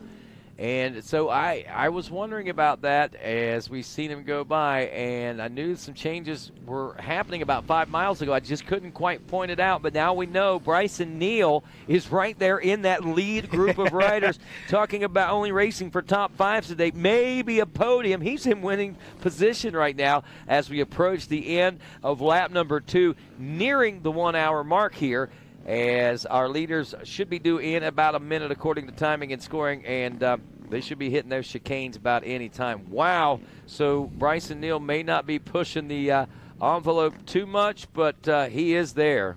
There is no doubt. I like that. Yeah, Bryson Neal. I just showed Rodney Bryson Neal's helmet design for the Magna 1 Motorsports machine, and if you hadn't seen that on social media, I'm not saying tune away from Racer TV, but if you're watching us on YouTube, pick up the phone, check out Bryson Neal's pretty sick helmet, which I think is the one he's got on out there. It might have a different helmet on. I don't know. Maybe a race time decision, but nonetheless, he's throw out all the speculation. Here we go. Bryson Neal's chipping away at this one, Rodney. Yes, he is. There's no doubt about it. That thing's not working either half the time. So anyway. Yes, I mean, look at this. 1, 2, 3. That's them coming through right now, and mile marker number 12 will come out of this wood section. We'll be heading into the finish line region here in just a mere moment, and there the finish line chicanes are. Look at the crowds already starting to gather around down there. You can see there's some note of interest that is starting to be paid here at just at the midway point of this race. Oftentimes you don't see crowds begin to gather at the finish line until later in the race, and then the crowd starts to thicken as the race starts to heat up. But with 3 riders deep, nose to tail in this one, I'm sure folks are wondering what this second lap is going to yield for us as we wait still for those front 3 riders to check in. There comes one of our B-class riders checking in now with, I believe that would be their first lap complete. And honestly, I can probably tell you right here who that was and what class they were in. Just ahead of Steve, that was Colin Daniels, actually, out of Mill Creek, West Virginia College, B16, a 21-year-old class rider. And there is Walker Fowler. Fowler burst onto the scene now and looks like still nose to tail right there in second and third place position is McClure and Cole Richardson as we check in at the finish line. The official tail of the tape here. 28 minutes, 29-second lap time for Walker Fowler. 0.986, less than a second behind is Jared McClure with a 55-56, or actually 28-28 lap time. So just a few tenths of a second faster than Walker Fowler's lap time, 55-56. So, again, that puts him less than a second behind Walker Fowler on adjusted time right now. And, of course, Bryson Neal back in the number 3 spot, 0.797. Between first and second, there was just over a first and third, just over a second and a half separated those top 3 riders. Bryson Neal on the move, going to try and catch up with Jared McClure there. We're going to have a dogfight here in this one. Devin Feehan now up to the number 4 spot aboard the 406. John Glotta Jr. still solid top 5 in 5th aboard the 712. Cole Richardson is 6th. He's dropped back. Adam McGill is 7th. Hunter Hart in 8th. Chris Borch 9th. Well, actually, those guys haven't checked in yet. We have McGill in at 7th place. So we continue to see where we're going to stand now with our next riders checking in. Still haven't seen Hunter Hart. Don't know what's going on with that rider. Again, anticipating a lot out of him today, and maybe that might have that pressure may have gotten to him. We see Mark Notman standing by there right now with the full can of fuel, ready to drop that in there and send Walker Fowler on his way. It looks like everyone is going to be stopping on this one. Hey, the mechanics, they jaw back and forth as much as the riders. Mark says, am I going to stop? Are we really going to stop, or is he going to go, we may not be doing this, guys? and Big Sexy's going to be running the pit there for Jared McClure, and he's probably looking over to him saying, listen, I wore my number 3 today. It's on. It's on. You ain't beating Dale Earnhardt out of this one, boys. Well, he's right there well within striking distance of this win today, right on the rear grab bar of Walker Fowler, sandwiched between Fowler and Bryson Neal back here after, we haven't seen him in over 6 months, man. I mean, it's probably been 8 months since we laid eyes on Bryson Neal's physically, believe it or not, and here he is today, and he comes like a storm rolling into the 2022 season in that number 3 position. Here comes Fowler. He's going to come in for a quick pit stop. Looks like a change of goggles for him, some fresh water, also some fuel. Same thing going there for Bryson Neal, and also the number 3 there of Jared McClure. Everyone getting their gas on, and was that Bryson Neal getting out of the pits first? And where's the Walker Fowler? Did he go out by? Fowler was out there, yeah, correct. Okay. No, Walker did not. So it's we're getting reports. It sounds like Bryson Neal may have gotten out of there first. Well, I know he got out of there ahead of Jared McClure. Yeah, so we're going to get a replay to see if we saw and how that all worked out. All right, we're going to let everybody else pit first. So, the reports we're getting is Neal. Again, we'll have a replay for you there. Adam McGill in and out of the pits. Saw a sense of urgency in Adam, man, as he came through that finish line. I don't know if Bryson got out ahead of Walker or not, but I'm pretty sure he got out ahead of Jared McClure. And our producer is telling us now, we're not sure. We'll get a visual on it here coming up in a minute. Come on, man. You're bouncing me around. I tell you, and we're all like that. We're all on the edge of our seat right now wondering let's build it up, what just Rodney. happened right there. They came out wheel to wheel. They did. and that's exactly what they're racing right now is wheel to wheel. There's no telling. I mean, there could be 3 different lead changes that have taken place since the last time we saw. Here we are. Here comes Walker into the pits. We'll see if we can see how this breaks down. There comes McClure in, and there goes the number 241 of Bryson Neal. Who is out first? There goes Walker Fowler. Fowler is out just ahead. Now, I can't tell whether or not that. Wow, I don't see Neal. I don't see Neal pulling out of there, but he may or Neal may not have pit, and that would be a great strategy. Now, I will tell you this. He was down at the very, very end of Pro Row. Mikey Wayne says, I got an idea. I'm just going to go grab a microphone, and I'm going to head out and find out for ourselves. So Mikey Wayne's heading over to the Pro Pits, going to give us an update there from VP Fuels Pro Row. What did just exactly happen? Now, again, couldn't tell. Did Bryson Neal stop?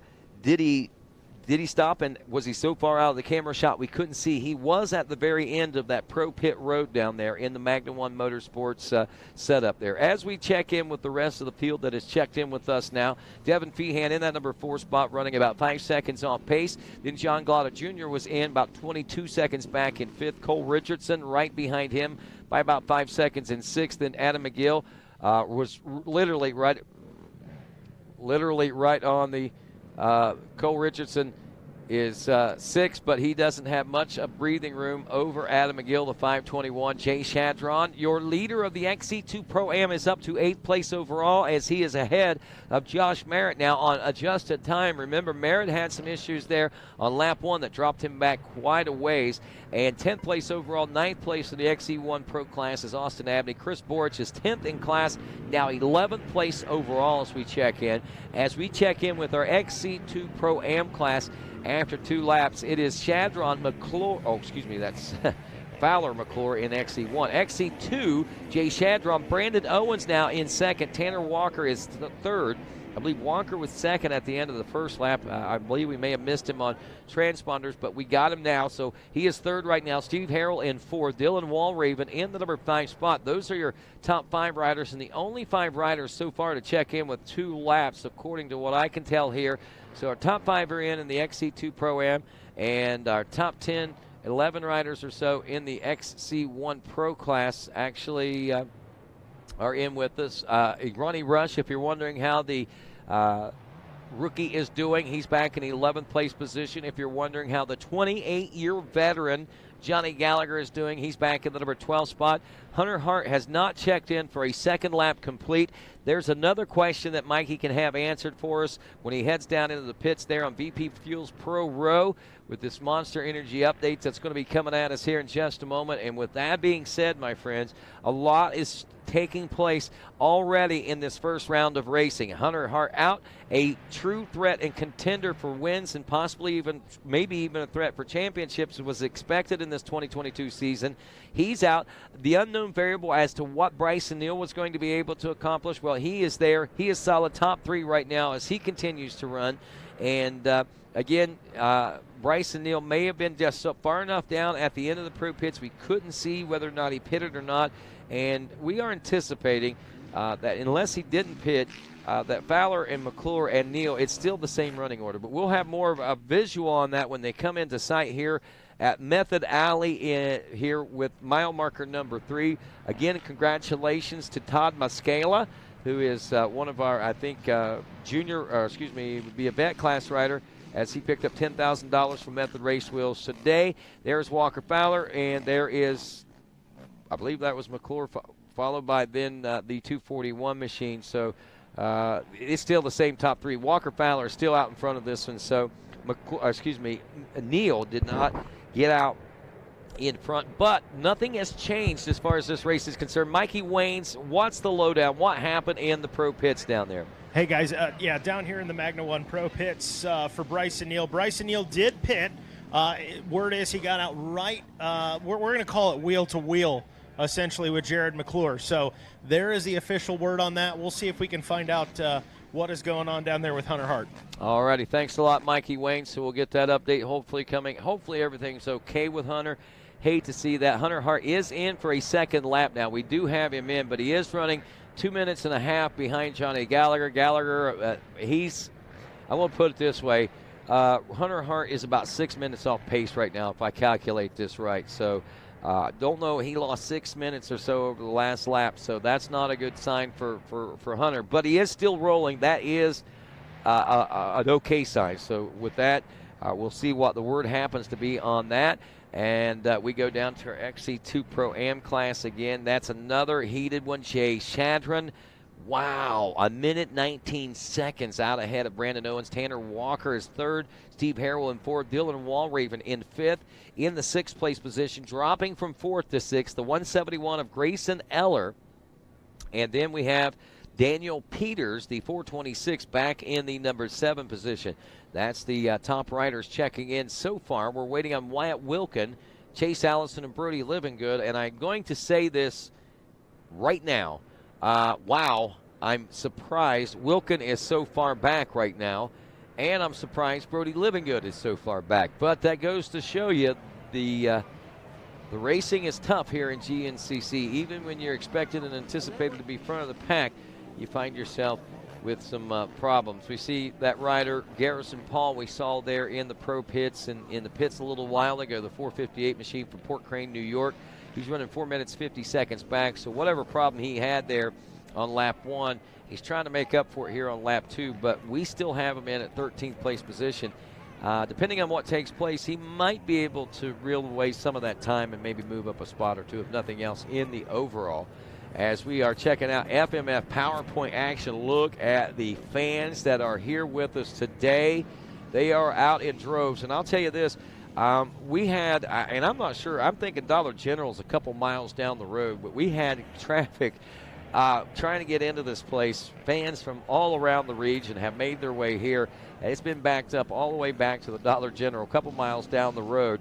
To say that the Big Butt wasn't highly anticipated as far as something to do in and around this area and for the GNCC Racing Nation would be an understatement, to say the least, as fans are out in full force, riders are out in full force, and of course GNCC comes at you with full force as well.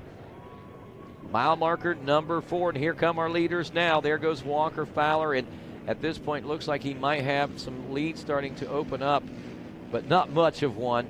Bryson Neal and Jared McClure are still right there. And is that your 4th place rider, or a rider that might be in that just getting lapped scenario? I don't know if that was Devin. Well, yeah, that was Devin Feehan. Feehan has now bridged that 5-second gap, so he is right there with the pack. Who's this stuck on the hill now? We've got one of our pro riders.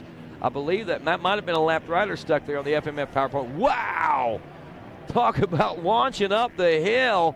That's some power right there. And that's where you feel the power from those FMF pipes and silencers, is right here, my friends, making your way up the big hill here at the Big Buck GNCC.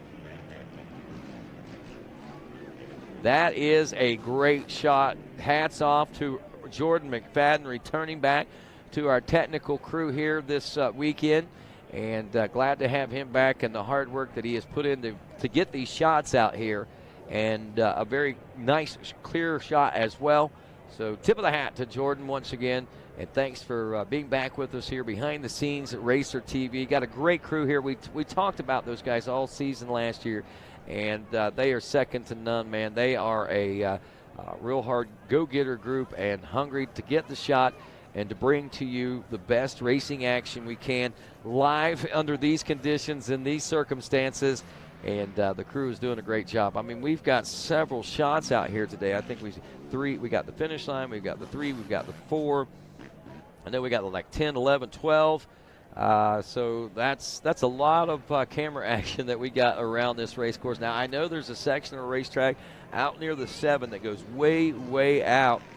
And hopefully we'll be able to get some more shots with our drone, the Yamaha Racing drone as well, coming up here in just a few moments. But right now, I'm just in awe at the fans that are here with us this weekend. I understand Ginger Billy is back with us here in 2022. We may get a chance to see Ginger. If not today, we'll get a chance definitely to talk with him tomorrow. I know he and Stu Baylor have buddied up pretty good. And look at here, I think that's some of our College A riders that are checking through with us now at the FMF PowerPoint. And last check in that College A class, it was still a barn burner. James, oh, mercy. Glotta had taken over the lead after 2. Half a second behind him was Lane McCormick, and they'd put nearly 50 seconds back to the number 927 of Damian Hawkins in your early leader. Dalton Keys dropping off to 5th place. So I believe that was Glotta and McCormick we just seen going by there at the FMF PowerPoint. Hawkins should be checking in here in the next 10 seconds or so, with Keys not far behind. Nate Harvey, the 966, in that number 5 position in our stepping stone class of the College A, as a lot of these riders trying to battle to ready themselves for XC2 Pro-Am class racing. And those guys trying to battle and ready themselves for that front row in XC1 class that they'll go head-to-head with Walker Fowler, Jared McClure, Cole Richardson, actually Bryson Neal in third now. It is Feehan up into the number 4 spot. And look at that. Feehan has moved up from the 8th place position on lap number 1 to move into that 4th place position where we see him now here at the end of lap number 2. And I will say this, it looks like we may have a little bit of an issue with our leaderboard over there, as it's still showing lap 1 results, Dan. Okay. So we got it going on there now, and we'll get that all updated for you. But Mikey Wayne's, I believe, still down in the pits. Mikey, have you got an update for us on what's going on down there? Yeah, got an update for you on Hunter Hart. Fuel line came loose on him. Obviously able to get it back on. He's back going. He's okay, not hurt, nothing like that. Also got a report, Cole Richardson's machine, a little banged up, as well as Josh Merritt's machine, which I think we saw on Racer TV, that front grab bar banged up quite a bit. So don't know if those two, if it was a separate incident or those two got into each other. Cole's dad said when Cole came in, he was cool, calm, collected, so he thinks it was a separate issue. But nonetheless, hey, round 1, big buck. It's taking its toll on these riders, Rodney. Hey, not a problem, Mikey. I just want to say congratulations on a great Olympic run in curling. You're welcome. I hope you got the gold, buddy. But you're welcome, America. I tell you, every time I see that, and I seen him pop up, all I could see was curling from the U.S. Olympics. But right now, we got our own Olympics going on right here. It may be wintertime, but this is great springtime, summertime type racing action we have going on here in the hills of South Carolina, Union, South Carolina to be exact, and a record turnout once again here in the GNCC Racing Nation as we have about I'm saying 12 minutes now before we'll be wrapping up lap number 3. According to my calculations, about an hour and 13 minutes, sorry about that, into this race now. So we are clicking right along as far as the race is concerned, and we may be getting an update here. We may have a new leader here at the 12-mile marker. Jared McClure may have gotten around Walker Fowler, and that wouldn't be a surprise as we know these guys are all subject to maybe a mistake here and there, and maybe an extra oomph there here and there. And like Mikey Wayne's pointed out, Jared McClure, one of those really quiet guys, and like we talked about as well, Jared every year seems to see some sort of progression, even though we don't know what he's doing, don't know what's going on. He's got a full-time job, but it seems like every year he gets better, he gets faster, something clicks a little more for the sneaky snake, and he's gone into full-blown Cobra mode today, my friends, as he is not trying to sneak anything in. He is striking and striking hard here, and we're going to know more coming up here very soon as we near the completion of, about a third of the way through this third lap of racing, about 11 minutes according to calculations now from when we'll likely see the leaders checking in here at the finish line. A good opportunity, I think, here. Let me know when the leaders are coming, guys, to check in with some of these other classes real quick with us. And XC2 class, we've been talking a lot about XC1, XC2, James Glotta, as we pointed out, Lane McCormick, Damian Hawkins in third now, Dalton Keys in fourth, Nate Harvey in the number 5 spot. 6th place, Cody Forrester, Alex Tiemann is 7th, Nathan Dickerson in the 8th spot, John Ashcraft is 9th, and Ethan Meyer rounds out your top 10 there in the college age 16 to 21-year-old class. A lot of folks sitting on the edge of their seats right now wondering, is Jared McClure now in the lead? Will he be in the lead when we see him next and hear our next reports coming up? We'll find out. College B class, it is Hayden Hunter leading that one out of Sailorsburg. It has been confirmed by our spotters. Jared McClure is leading the Big Buck GNCC now ahead of Walker Fowler and Bryson Neal and the number 406 of Devin Feehan.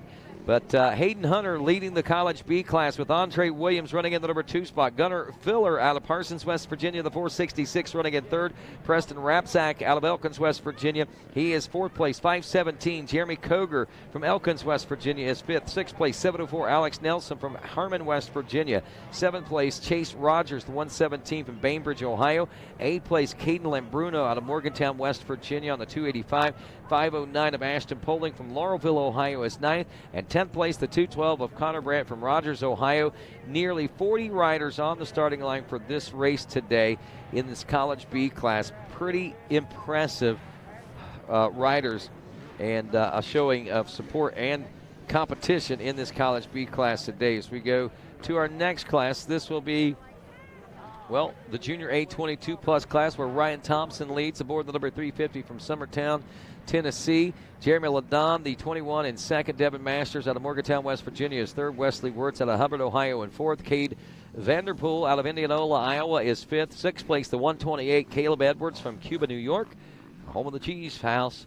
Seventh place, the 476, Justin Miller from Hughesville, Maryland. Frank E. Egress, the rider from Rachel, West Virginia, number 420, is eighth. Ninth place, the 363, Andrew Hickston of Scottsdale, Pennsylvania. Ninth, Joshua Pruitt, 551 from Newton, North Carolina, rounds out the top 10 Junior A. Your Junior B class sees Garrett McCord, number 354 from Prim Springs, Indiana, leading the 948 of Noah Howard from Fredericksburg, Virginia. Third place, the 472 of Sean Newhouse out of Marengo, Ohio. Fourth place, 242, Jordan Burnett out of Rochester, New York. Fifth spot, the 392 of Justin Cotter, he's out of Liberty, South Carolina. 410, Tyler Baldwin out of Howard, Ohio.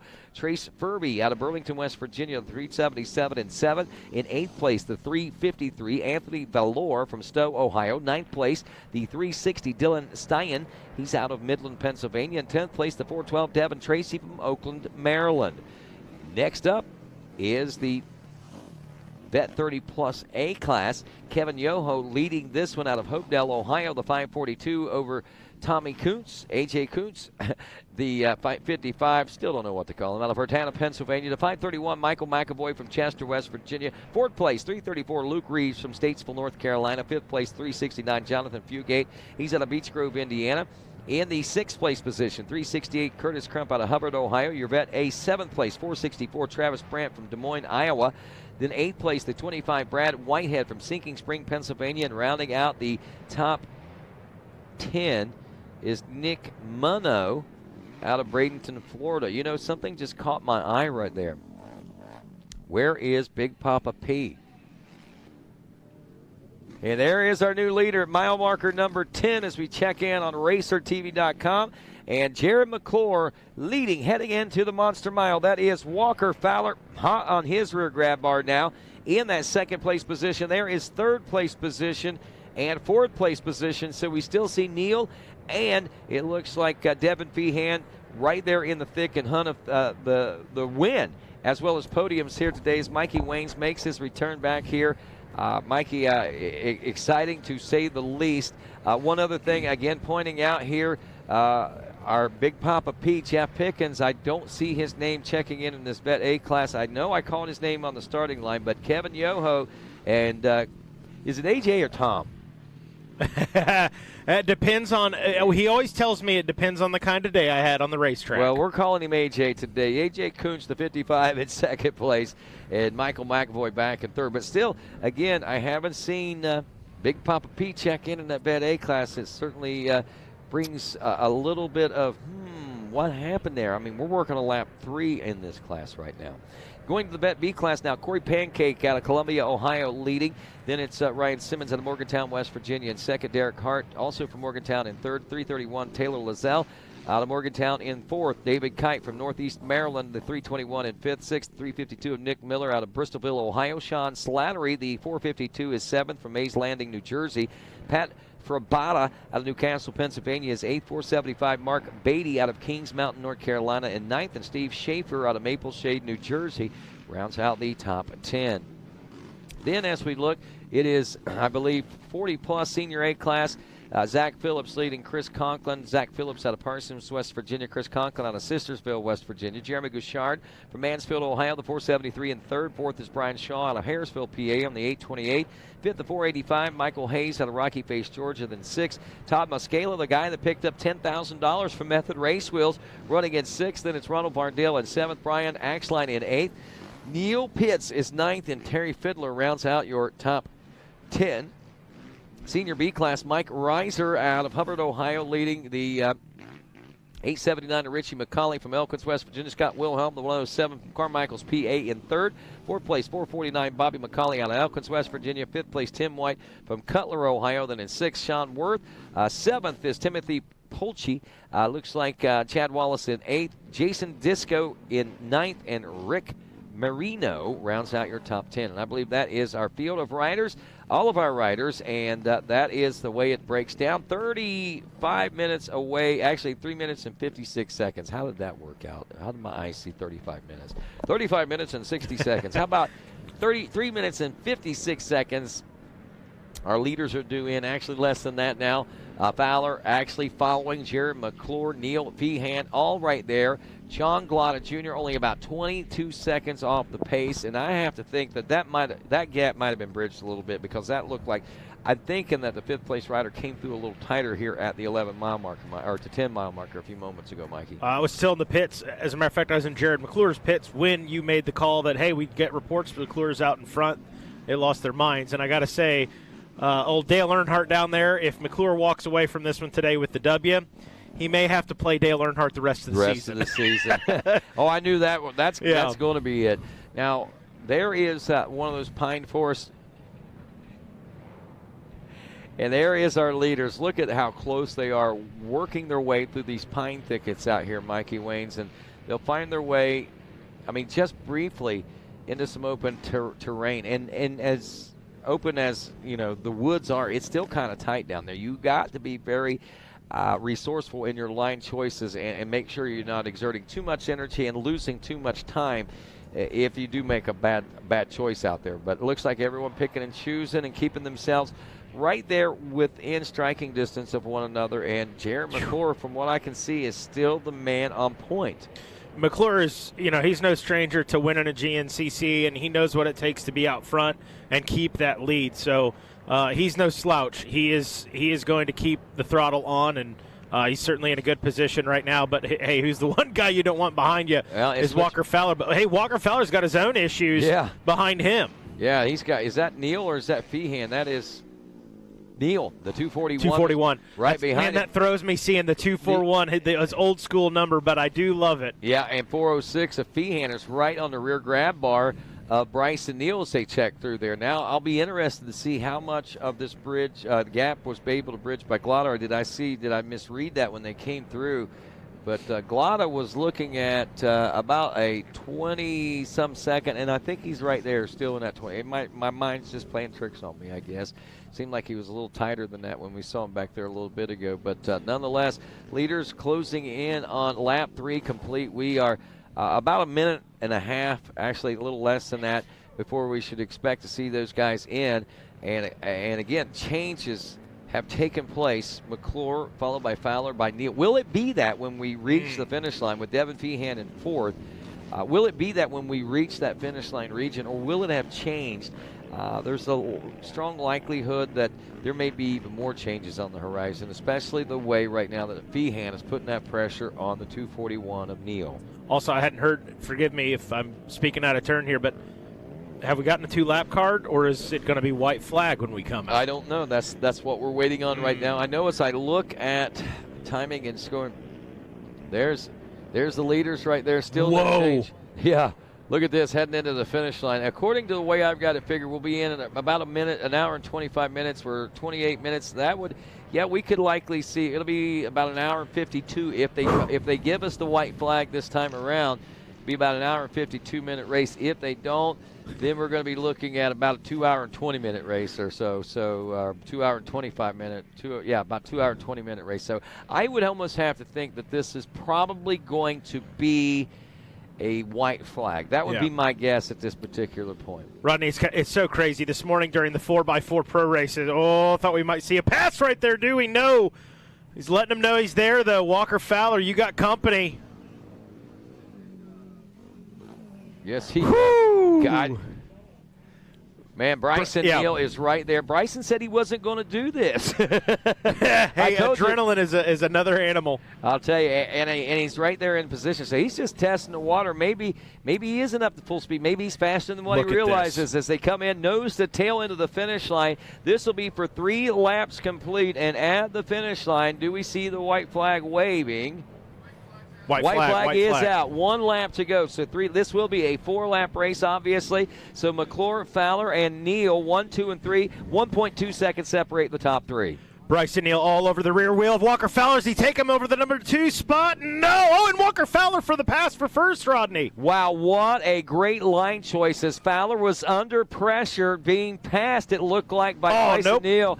And it looked like that line may have taken him right in front of Jared McClure, but McClure is able to get himself right back into that number 1 spot. Wow, what great action we're seeing courtesy of the Yamaha Live Drone. You know, it's crazy, Rodney. I don't want to take my eyes off this for too long, but this morning, this is almost identical to the 4x4 Pro race. They came in, it was okay, that was a lapper. It was white flag, and I mean, you could throw a blanket over the top 4.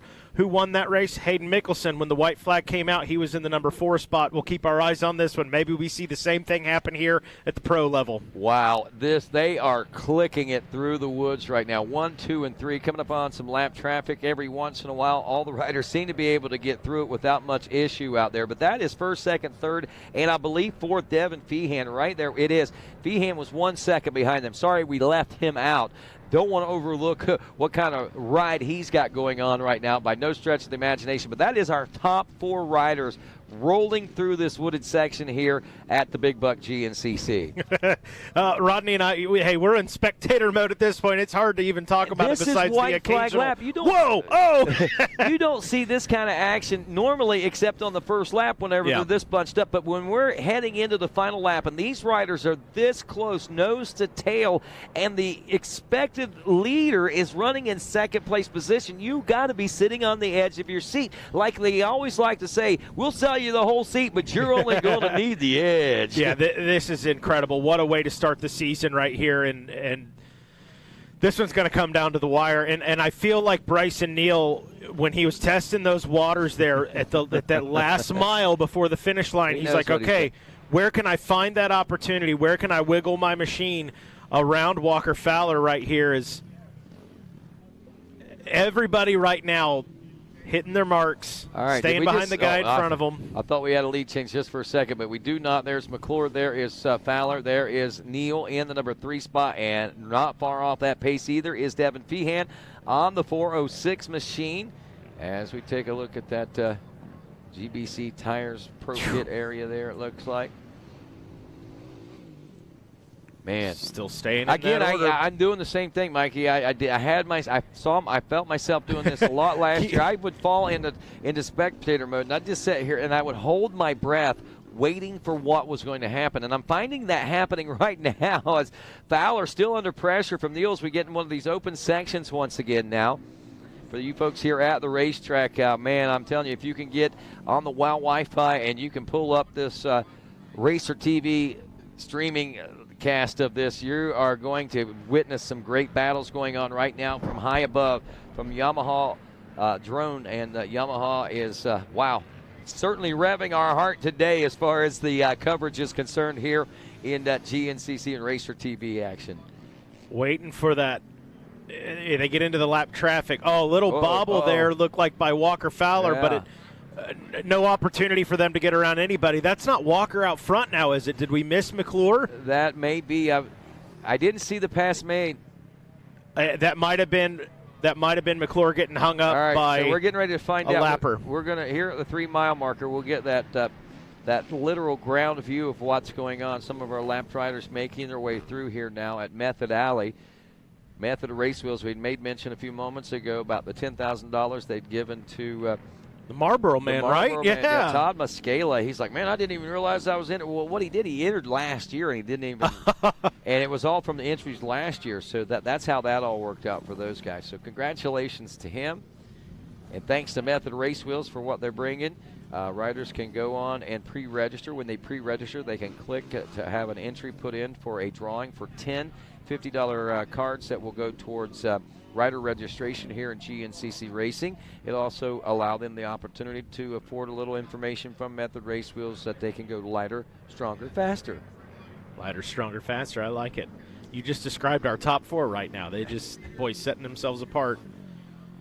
Absolutely. They are the Method Race Wheels, dude, man. They're setting the bar high for 2022. There is no doubt about that. And well, McClure, Fowler, Neal, Feehan. It's just been nuts. There is a 26-second gap back to 5th place, and guess who that is in 5th place? Cole Richardson. Coltrane. He's no slouch, man. He was running top of the pack at the beginning of this, and he's still 26 seconds away from that 4th place position, which puts him about 27, 28 seconds from a podium.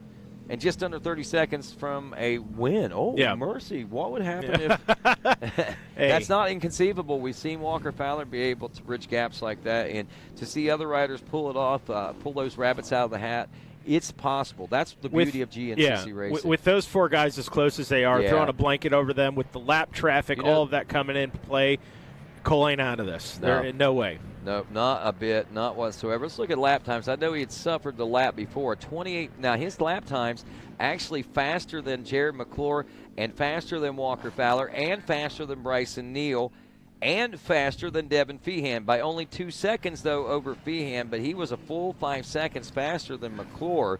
Wow. So he is closing up the gap a little bit, and with a little free and clear racetrack, with these riders running into that lap traffic, bingo, you hit the nail on the head, Mikey. All of a sudden, that 733 of Cole Richardson could be a key player coming down to the wire and to the checkers.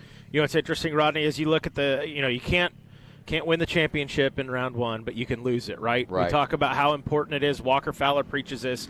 You know, if I'm going to have a bad day and I still end up on the podium, hey, that's a good bad day. It's so important now for these guys to make sure that they're finishing on the box. So Florida's going to be wild to see the guys that we expected to see there that weren't. Get ready. We're going to go play in the sand here in a couple of weeks, and there are going to be some guys out there, Cole Richardson, John Glotta, Adam McGill, Josh Merritt, I believe, and obviously Hunter Hart is going to be hungry come round 2. Oh, definitely. He's like a rabid dog out there, man. I mean, he's not going to be happy about today. No, not a bit. Jay Shadron, leader of the XC2 Pro-Am class. Number 12 ride is in the 8th place position overall right now. So certainly on track to do what he hoped today to do here in 2022 as far as the XC2 Pro-Am class is concerned. He wants to win the championship, and you got to start somewhere. Why not at round 1? He has almost a 2-minute lead over 2nd place Brandon Owens, Tanner Walker in 3rd, Steve Harrell in 4th, Wyatt Wilkin now in the number 5 spot. Wyatt's moved up several positions. He must have heard me giving it to him there. So, it looks like Walker was able to get around McClure, so it looks like Walker Fowler there from the Yamaha Live Drome now up into that 1 spot. And, Rodney, look at what Walker trying to stretch this out. It's tough. It's tough to do because every ounce of and every bit of real estate you gain is lost when you come upon another one of these riders out here. But look at how far he's already stretched this out. I mean, he has lit it up out there. Walker Fowler is going to a whole new level. Will Bryson Neal rise to that occasion? Is that the occasion that Bryson Neal said, I'm not going to push myself to today? Yeah, that's also true. I mean, we've seen Bryson push it to the limit literally in these situations, and it ends up being a bad day for Bryson Neal. This is where we're going to see if that maturity he's talking about is there today. Is he going to be – right now the opportunity's still there, Rodney, for a win. But, he said it himself. He'll be very happy with the podium today.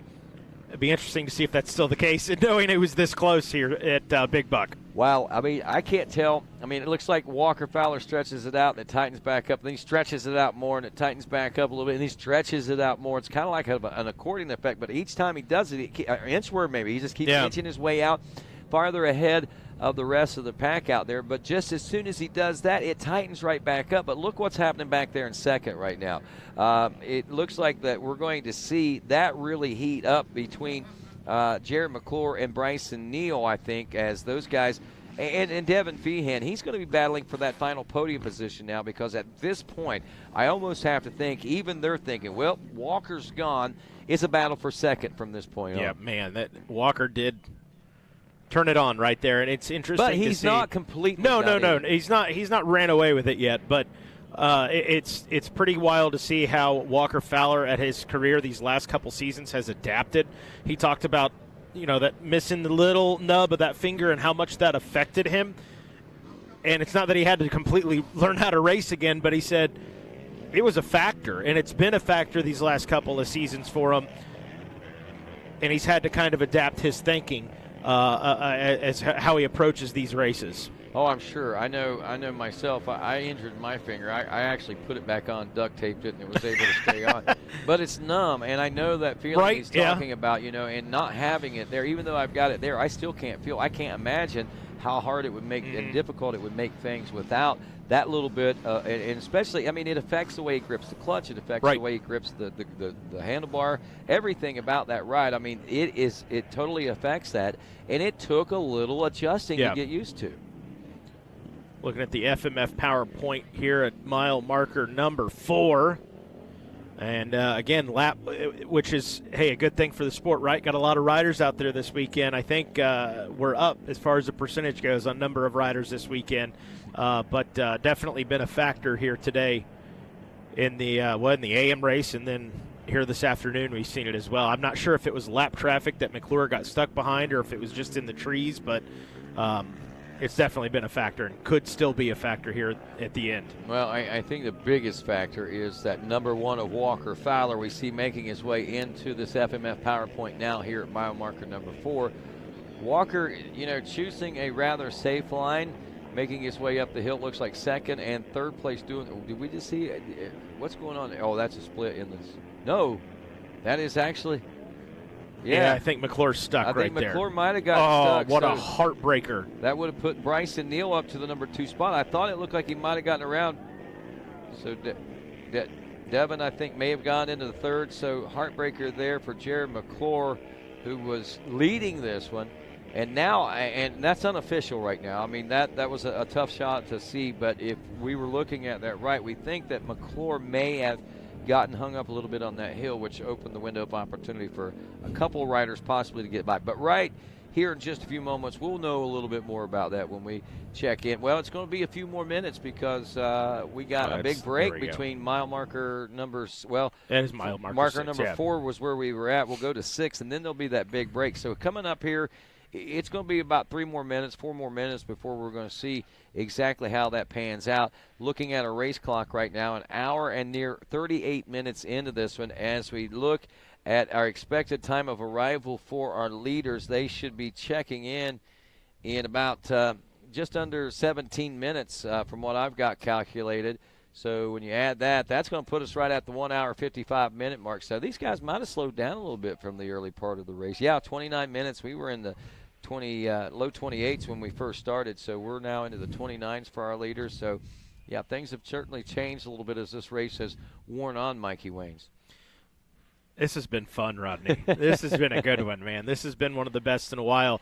And I know folks at home are probably like, well, Walker Fowler's out front. Here we go again. No, come on. This was a great race and still is a great race. Yeah. We've got about, 15, 16 minutes left of good racing here, and anything can happen. And this sets a bar pretty high for the season. Well, I staked the claim early yesterday. I said we are on the verge and on the horizon of the greatest GNCC racing season yet. And I think right now, the way that we've had this nail biter, basically these top 4 riders riding as tightly as they've ridden through basically the entire race in that first lap, those top 7 or 8 riders that were so tightly knit together. That right there shows me that the competition came, and they came with an intent and with purpose, and they're out here to try to bring all that hard work to fruition, and they're giving it all. And that, to me, is going to – I recognize – a lot of things can happen. A lot of things can change as far as this season is concerned. And with that being said, I expect that we're going to see several different winners. Yeah. I know you talked about it with DQ on the Bottleneck Live shot. You're talking about the possibility of 5 different winners here in 2020. I think it's still very realistic. I think it's very realistic, too. And I was in total agreement with you about that. There's no doubt. Yep, you're right. I'm right there with you, Mikey. I can see that happening. And the riders that you named off, I believe, are the ones that can make it happen. And like you said, there's 6 of them that might be able to happen. Yeah.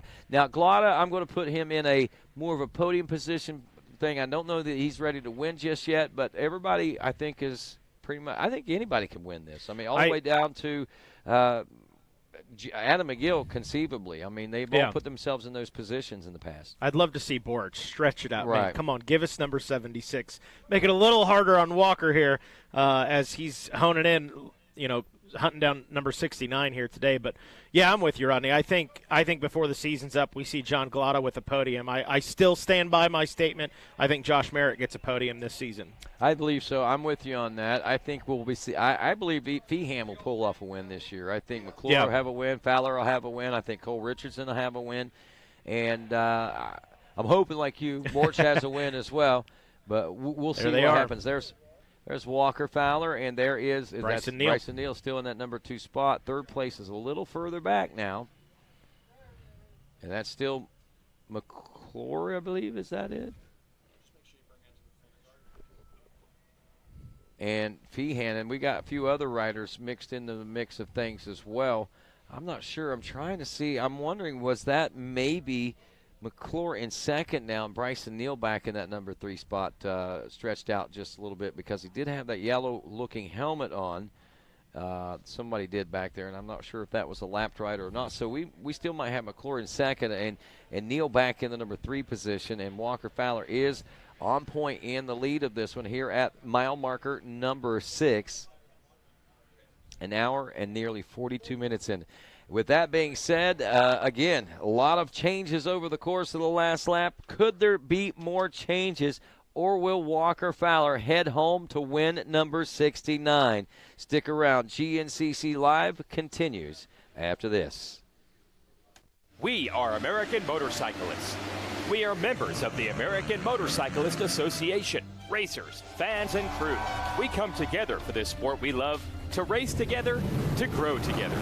We start young and not so young. We race motorcycles and ATVs. We become friends. We become family. We compete for weekend bragging rights and national championships. We make memories on the toughest off-road courses in the country and on the best motocross tracks in the world. Some of us aspire to the speed and poise of road racing or the fierce competitiveness of American flat track. And we honor our greatest champions in the AMA Motorcycle Hall of Fame. Through it all, we cheer. We win and we lose. We are racing. We are the AMA. Race with us. Be part of the greatest sport in the world. Be an American motorcyclist. Join us today at www.amajoin.com/join-now.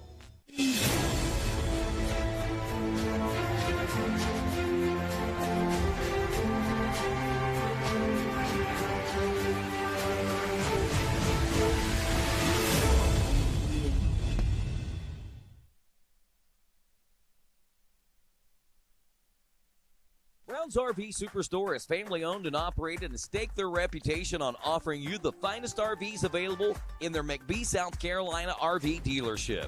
Brown's RV Superstore carries motorhomes, fifth wheels, travel trailers, and toy haulers, and keep a huge inventory of new and used RVs in stock for you to choose from. They offer top dollar for your RV trade-in and help you get the RV financing you need. As a part of the GNCC family, Brown's RV Superstore, in partnership with Vengeance Toy Haulers, offers sponsorship packages for every level of racer with discounts and continued savings on your new toy hauler. Brown's RV Superstore has dedicated themselves to complete customer satisfaction, specializing in providing a positive start to your RV adventure. They look forward to customers coming back to share their tales from the road.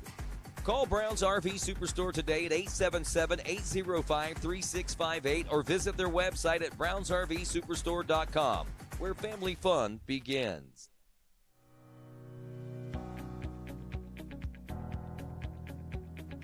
Hi, I'm Robert Bryan here representing AMSOIL at this first GNCC of 2022.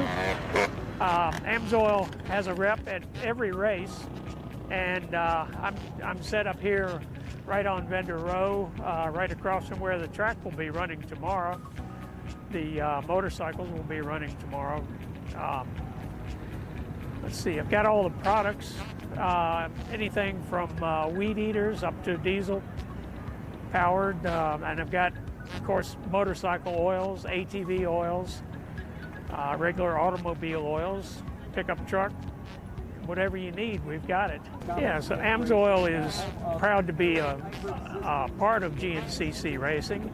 We really look forward to this 2022 season.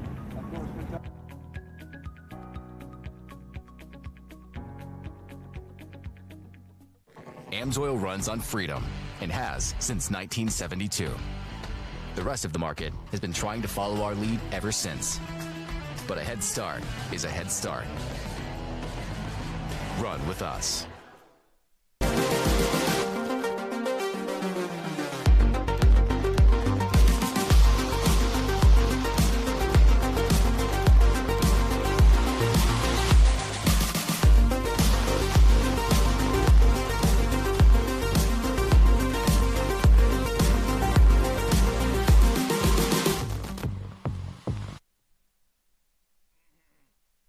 And welcome back. GNCC Live here on RacerTV.com. Rodney Tomlin. We're on with Mikey Wayne. Sorry. That one caught me off guard just a little bit in mid-drink. But nonetheless, Monster Mile action is where we're at as we pick up the action in the closing moments, less than 10 minutes away from a checker flag and knowing who's going to win round number 1, the VP Fuels Big Buck GNCC, and walk away with a points lead here after our first round of racing as we head to Palatka, Florida for Bike Week 2022 in just a couple of weeks, my friends.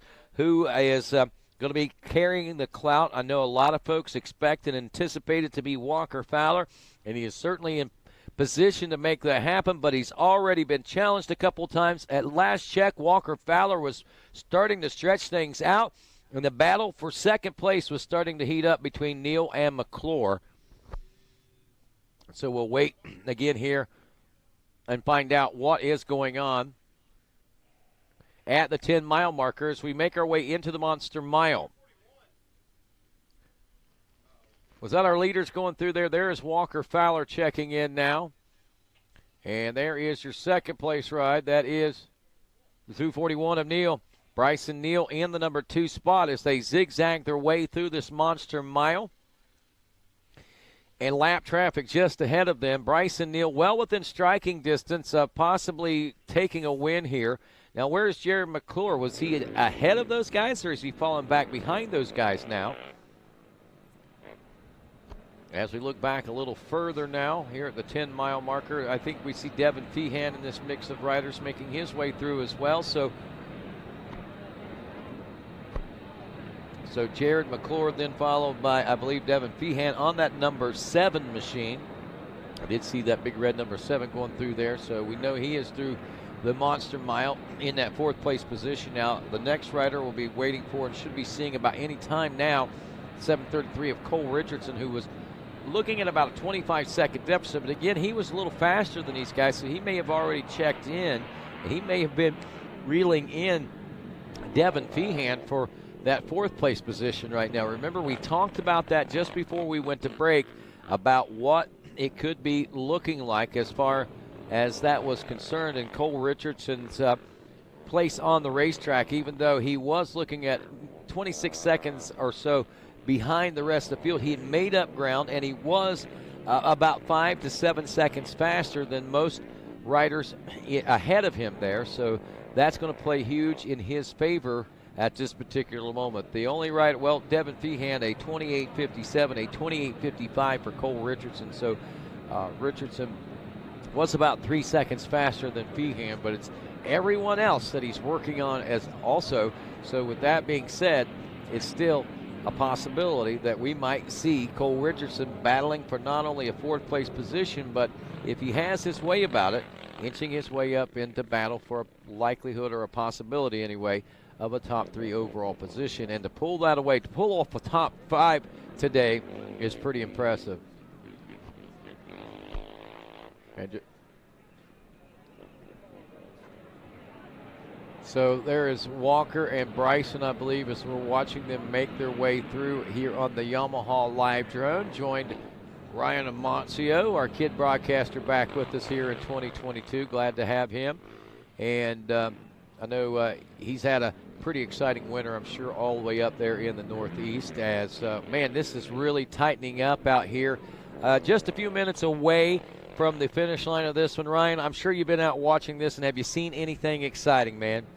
Yeah, so the track, it's pretty, I want there, it's really tacky and slick, and then there's other parts where it's really dry and dusty. So these riders have got a lot to look forward to as far as the race is concerned. Well, here we go. We are waiting here at the exit of the Monster Mile now at mile marker number 11 as we look for our leaders. Will it be Walker Fowler? Will it be Bryson Neal? Will it be Jared McClure as we now traverse another 5,280 feet through some really tough technical terrain we know and love as the Monster Mile here at our Big Buck GNCC. And right now, lap traffic is certainly on this course with nearly 200 riders. 12 miles of race course. It should spread them out a little bit, but at the same time, it seems like these lead riders are catching up quite rapidly. Our leaders due in at the finish line in less than 4 minutes now. We will be seeing a checker flag as if you're heading that way to cheer on your favorite rider and to congratulate whoever comes out on top, you need to be heading that way pretty soon because it's getting down to the nitty-gritty, my friends, as we are closing in on the conclusion of round one, the Big Buck GNCC. Salute to our good friends at VP Racing Fuel, making power and helping make a great time here in 2022.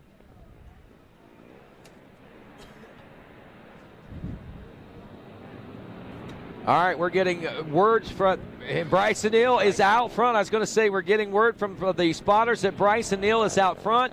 Bryson Neal acted like he wasn't going to be going out here charging for the win, but he said if it presented itself, he would take it. It looks like it has done just exactly that as we are in the home stretch now, the final few turns, heading towards the chicanes and the conclusion of the Big Buck GNCC on the verge of what could be the greatest season of racing in GNCC history. And this, my friends, may very well prove the point right here as these riders go nose to tail and nearly side by side as they battle for the win and the control of the championship points lead to kick off this brand new season. Who's going to come out on top of this one, friends? We are still about 2 minutes away from that finish line and still plenty of opportunities for passes to be made as these riders disappear into the wood lines one more time.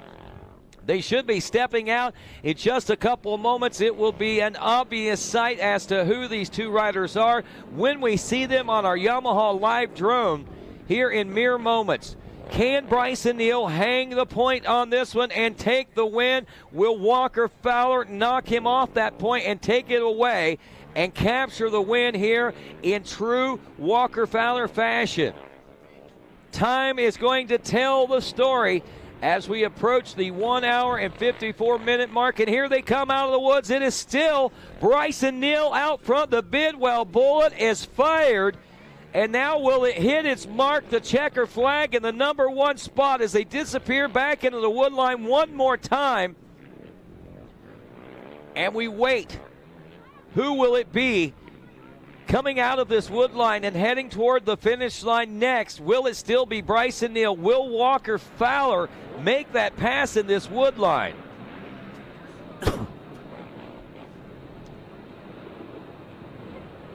And here they come back out of the woods once again. And look, Bryson Neal seems to be a little more comfortable in this one.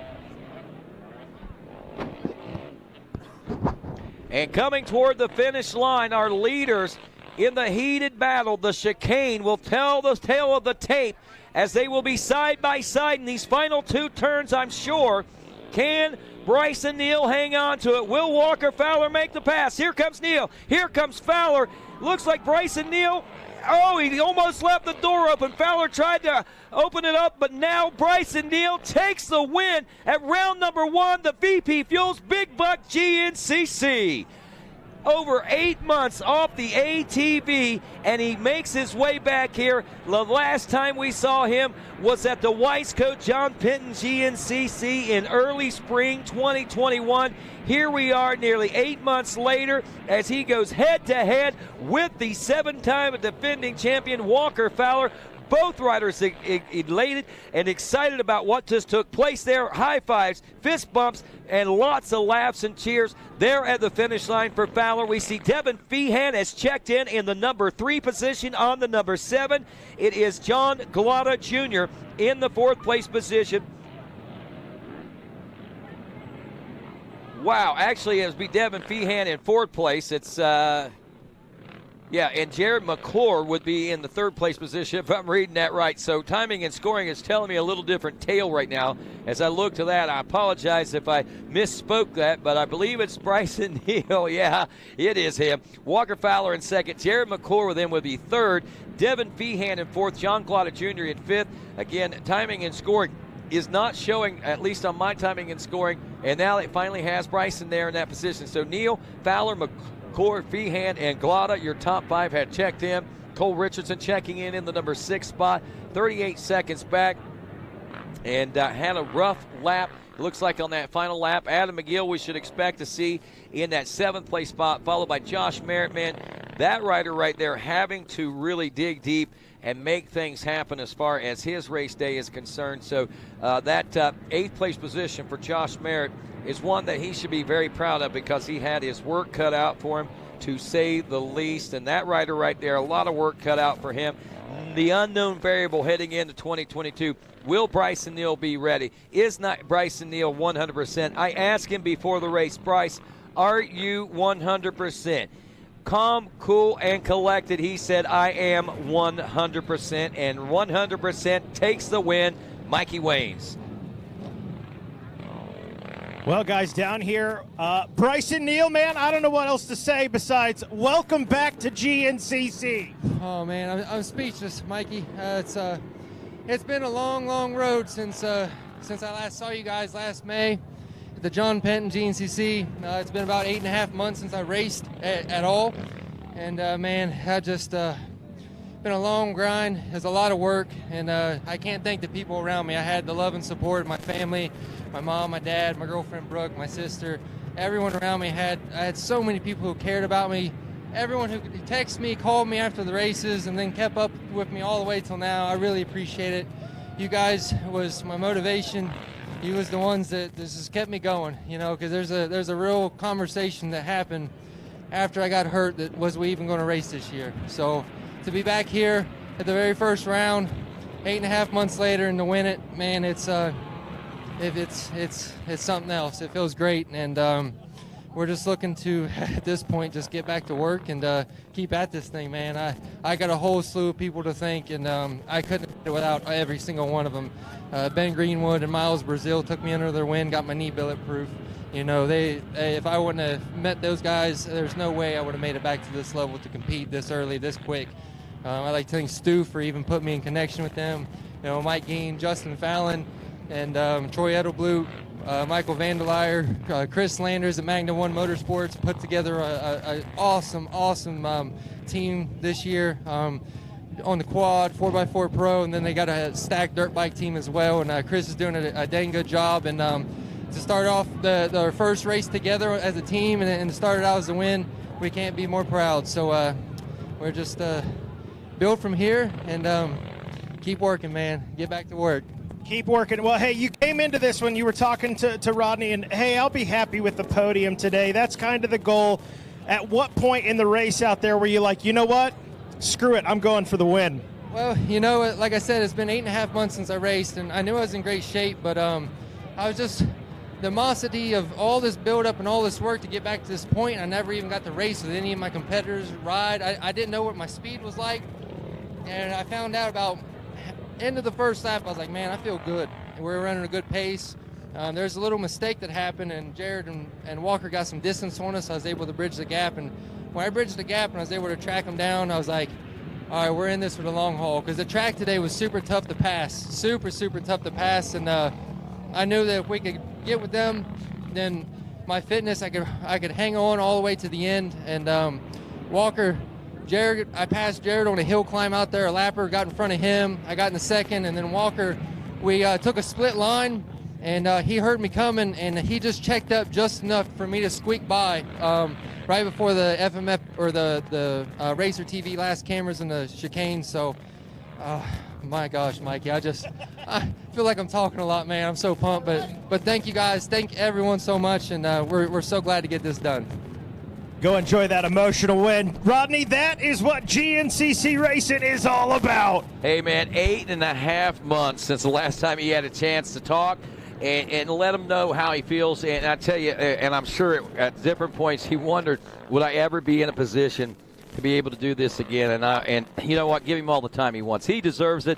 A good win and a great comeback for Bryson Neal as he takes the win by, get this, 0.015 is what the margin of victory is for Bryson Neal over Walker Fowler. 0.015. That is splitting hairs. That is close. That is tight racing. Walker Fowler finishing second. He's with Mikey Waynes. Well, Rodney, down here with Walker Fowler. Rodney just said a point is a half second. Is a half second, Walker. What's going through your head right now?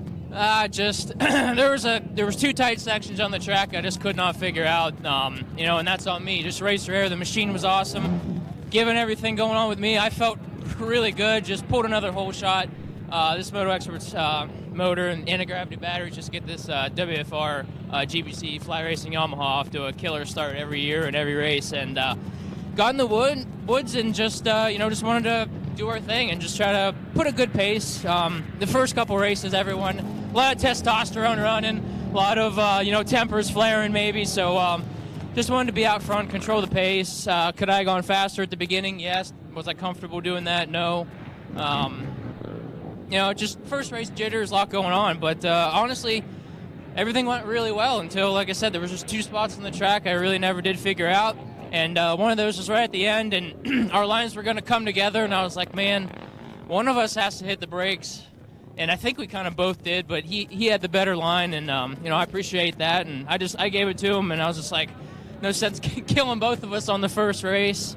And I knew there was a couple spots out in these fields last lap that if I did what I needed to do. Fields are never my strong suit, but today I felt really good. We did a lot of suspension testing, and how's that arm? Oh, it's money, baby. It's money. Rolling.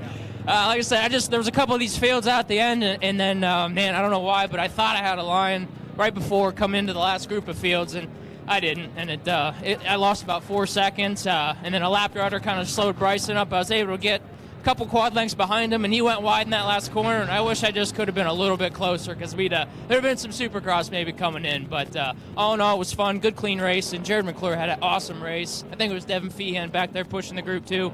And like I said, Bryson rode awesome. It was fun. We had a really good time. There you go. Congratulations, Walker Fowler, taking second place here today.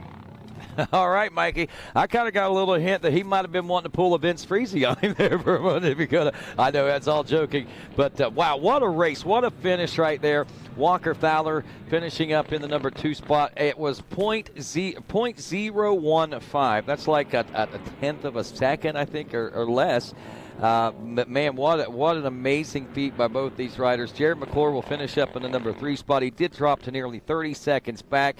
Devin Feehan in 4. John Glotta Jr. will round out the top 5. But man, what a ride for the number 3 of Jared McClure today as he really had some good things going, had the lead for a while, definitely rode and pushed Walker Fowler to several different limits today, and was still able to pull off a 3rd place position after suffering.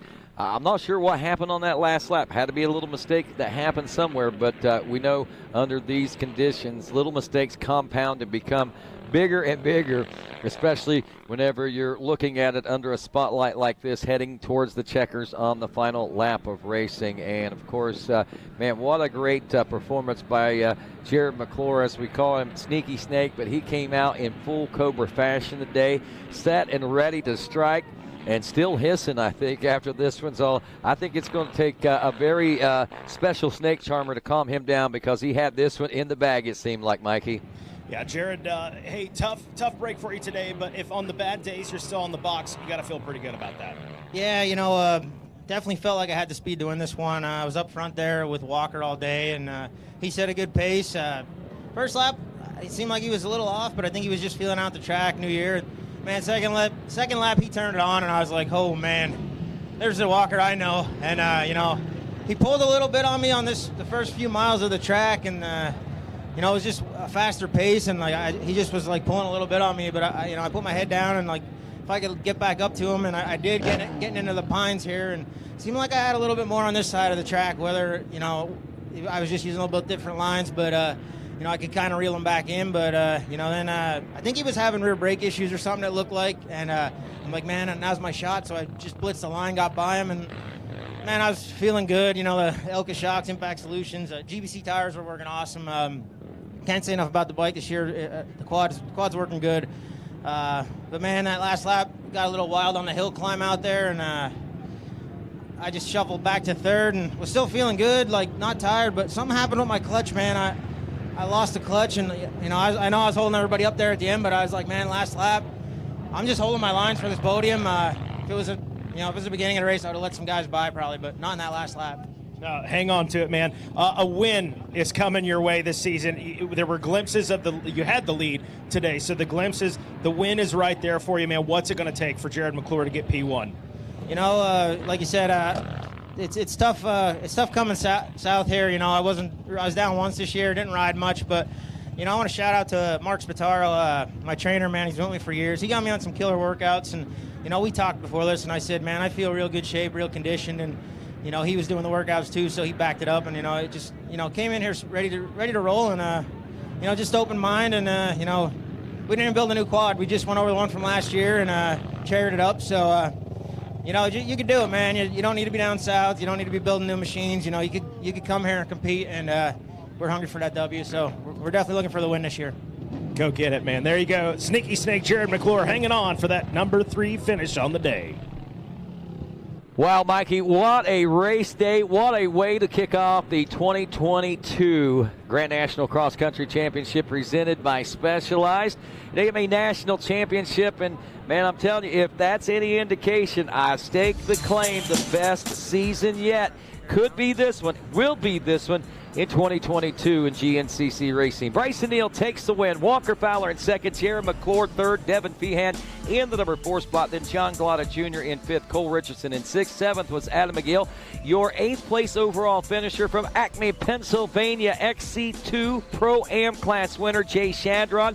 Chris Borich, the 6-time GNCC champion and 75-time winner, finishes 9th overall, 8th in class. Josh Merritt takes 9th in class and 10th overall here at the BP Fuels Big Buck GNCC. Well, that pretty much wraps things up for us as far as today's live coverage is concerned here from the Big Buck Farms in Union, South Carolina. We'll be back with two-wheel racing action coming up tomorrow as round 1 of the big motorcycle racing season gets underway as well. You won't want to miss that one. International flavor galore and great racing on tap for us here at the Big Buck GNCC. On behalf of Mikey Waynes and, of course, all of us here at RacerTV.com and GNCC Racing, I'm Rodney Tomlin. Have a great day, everybody.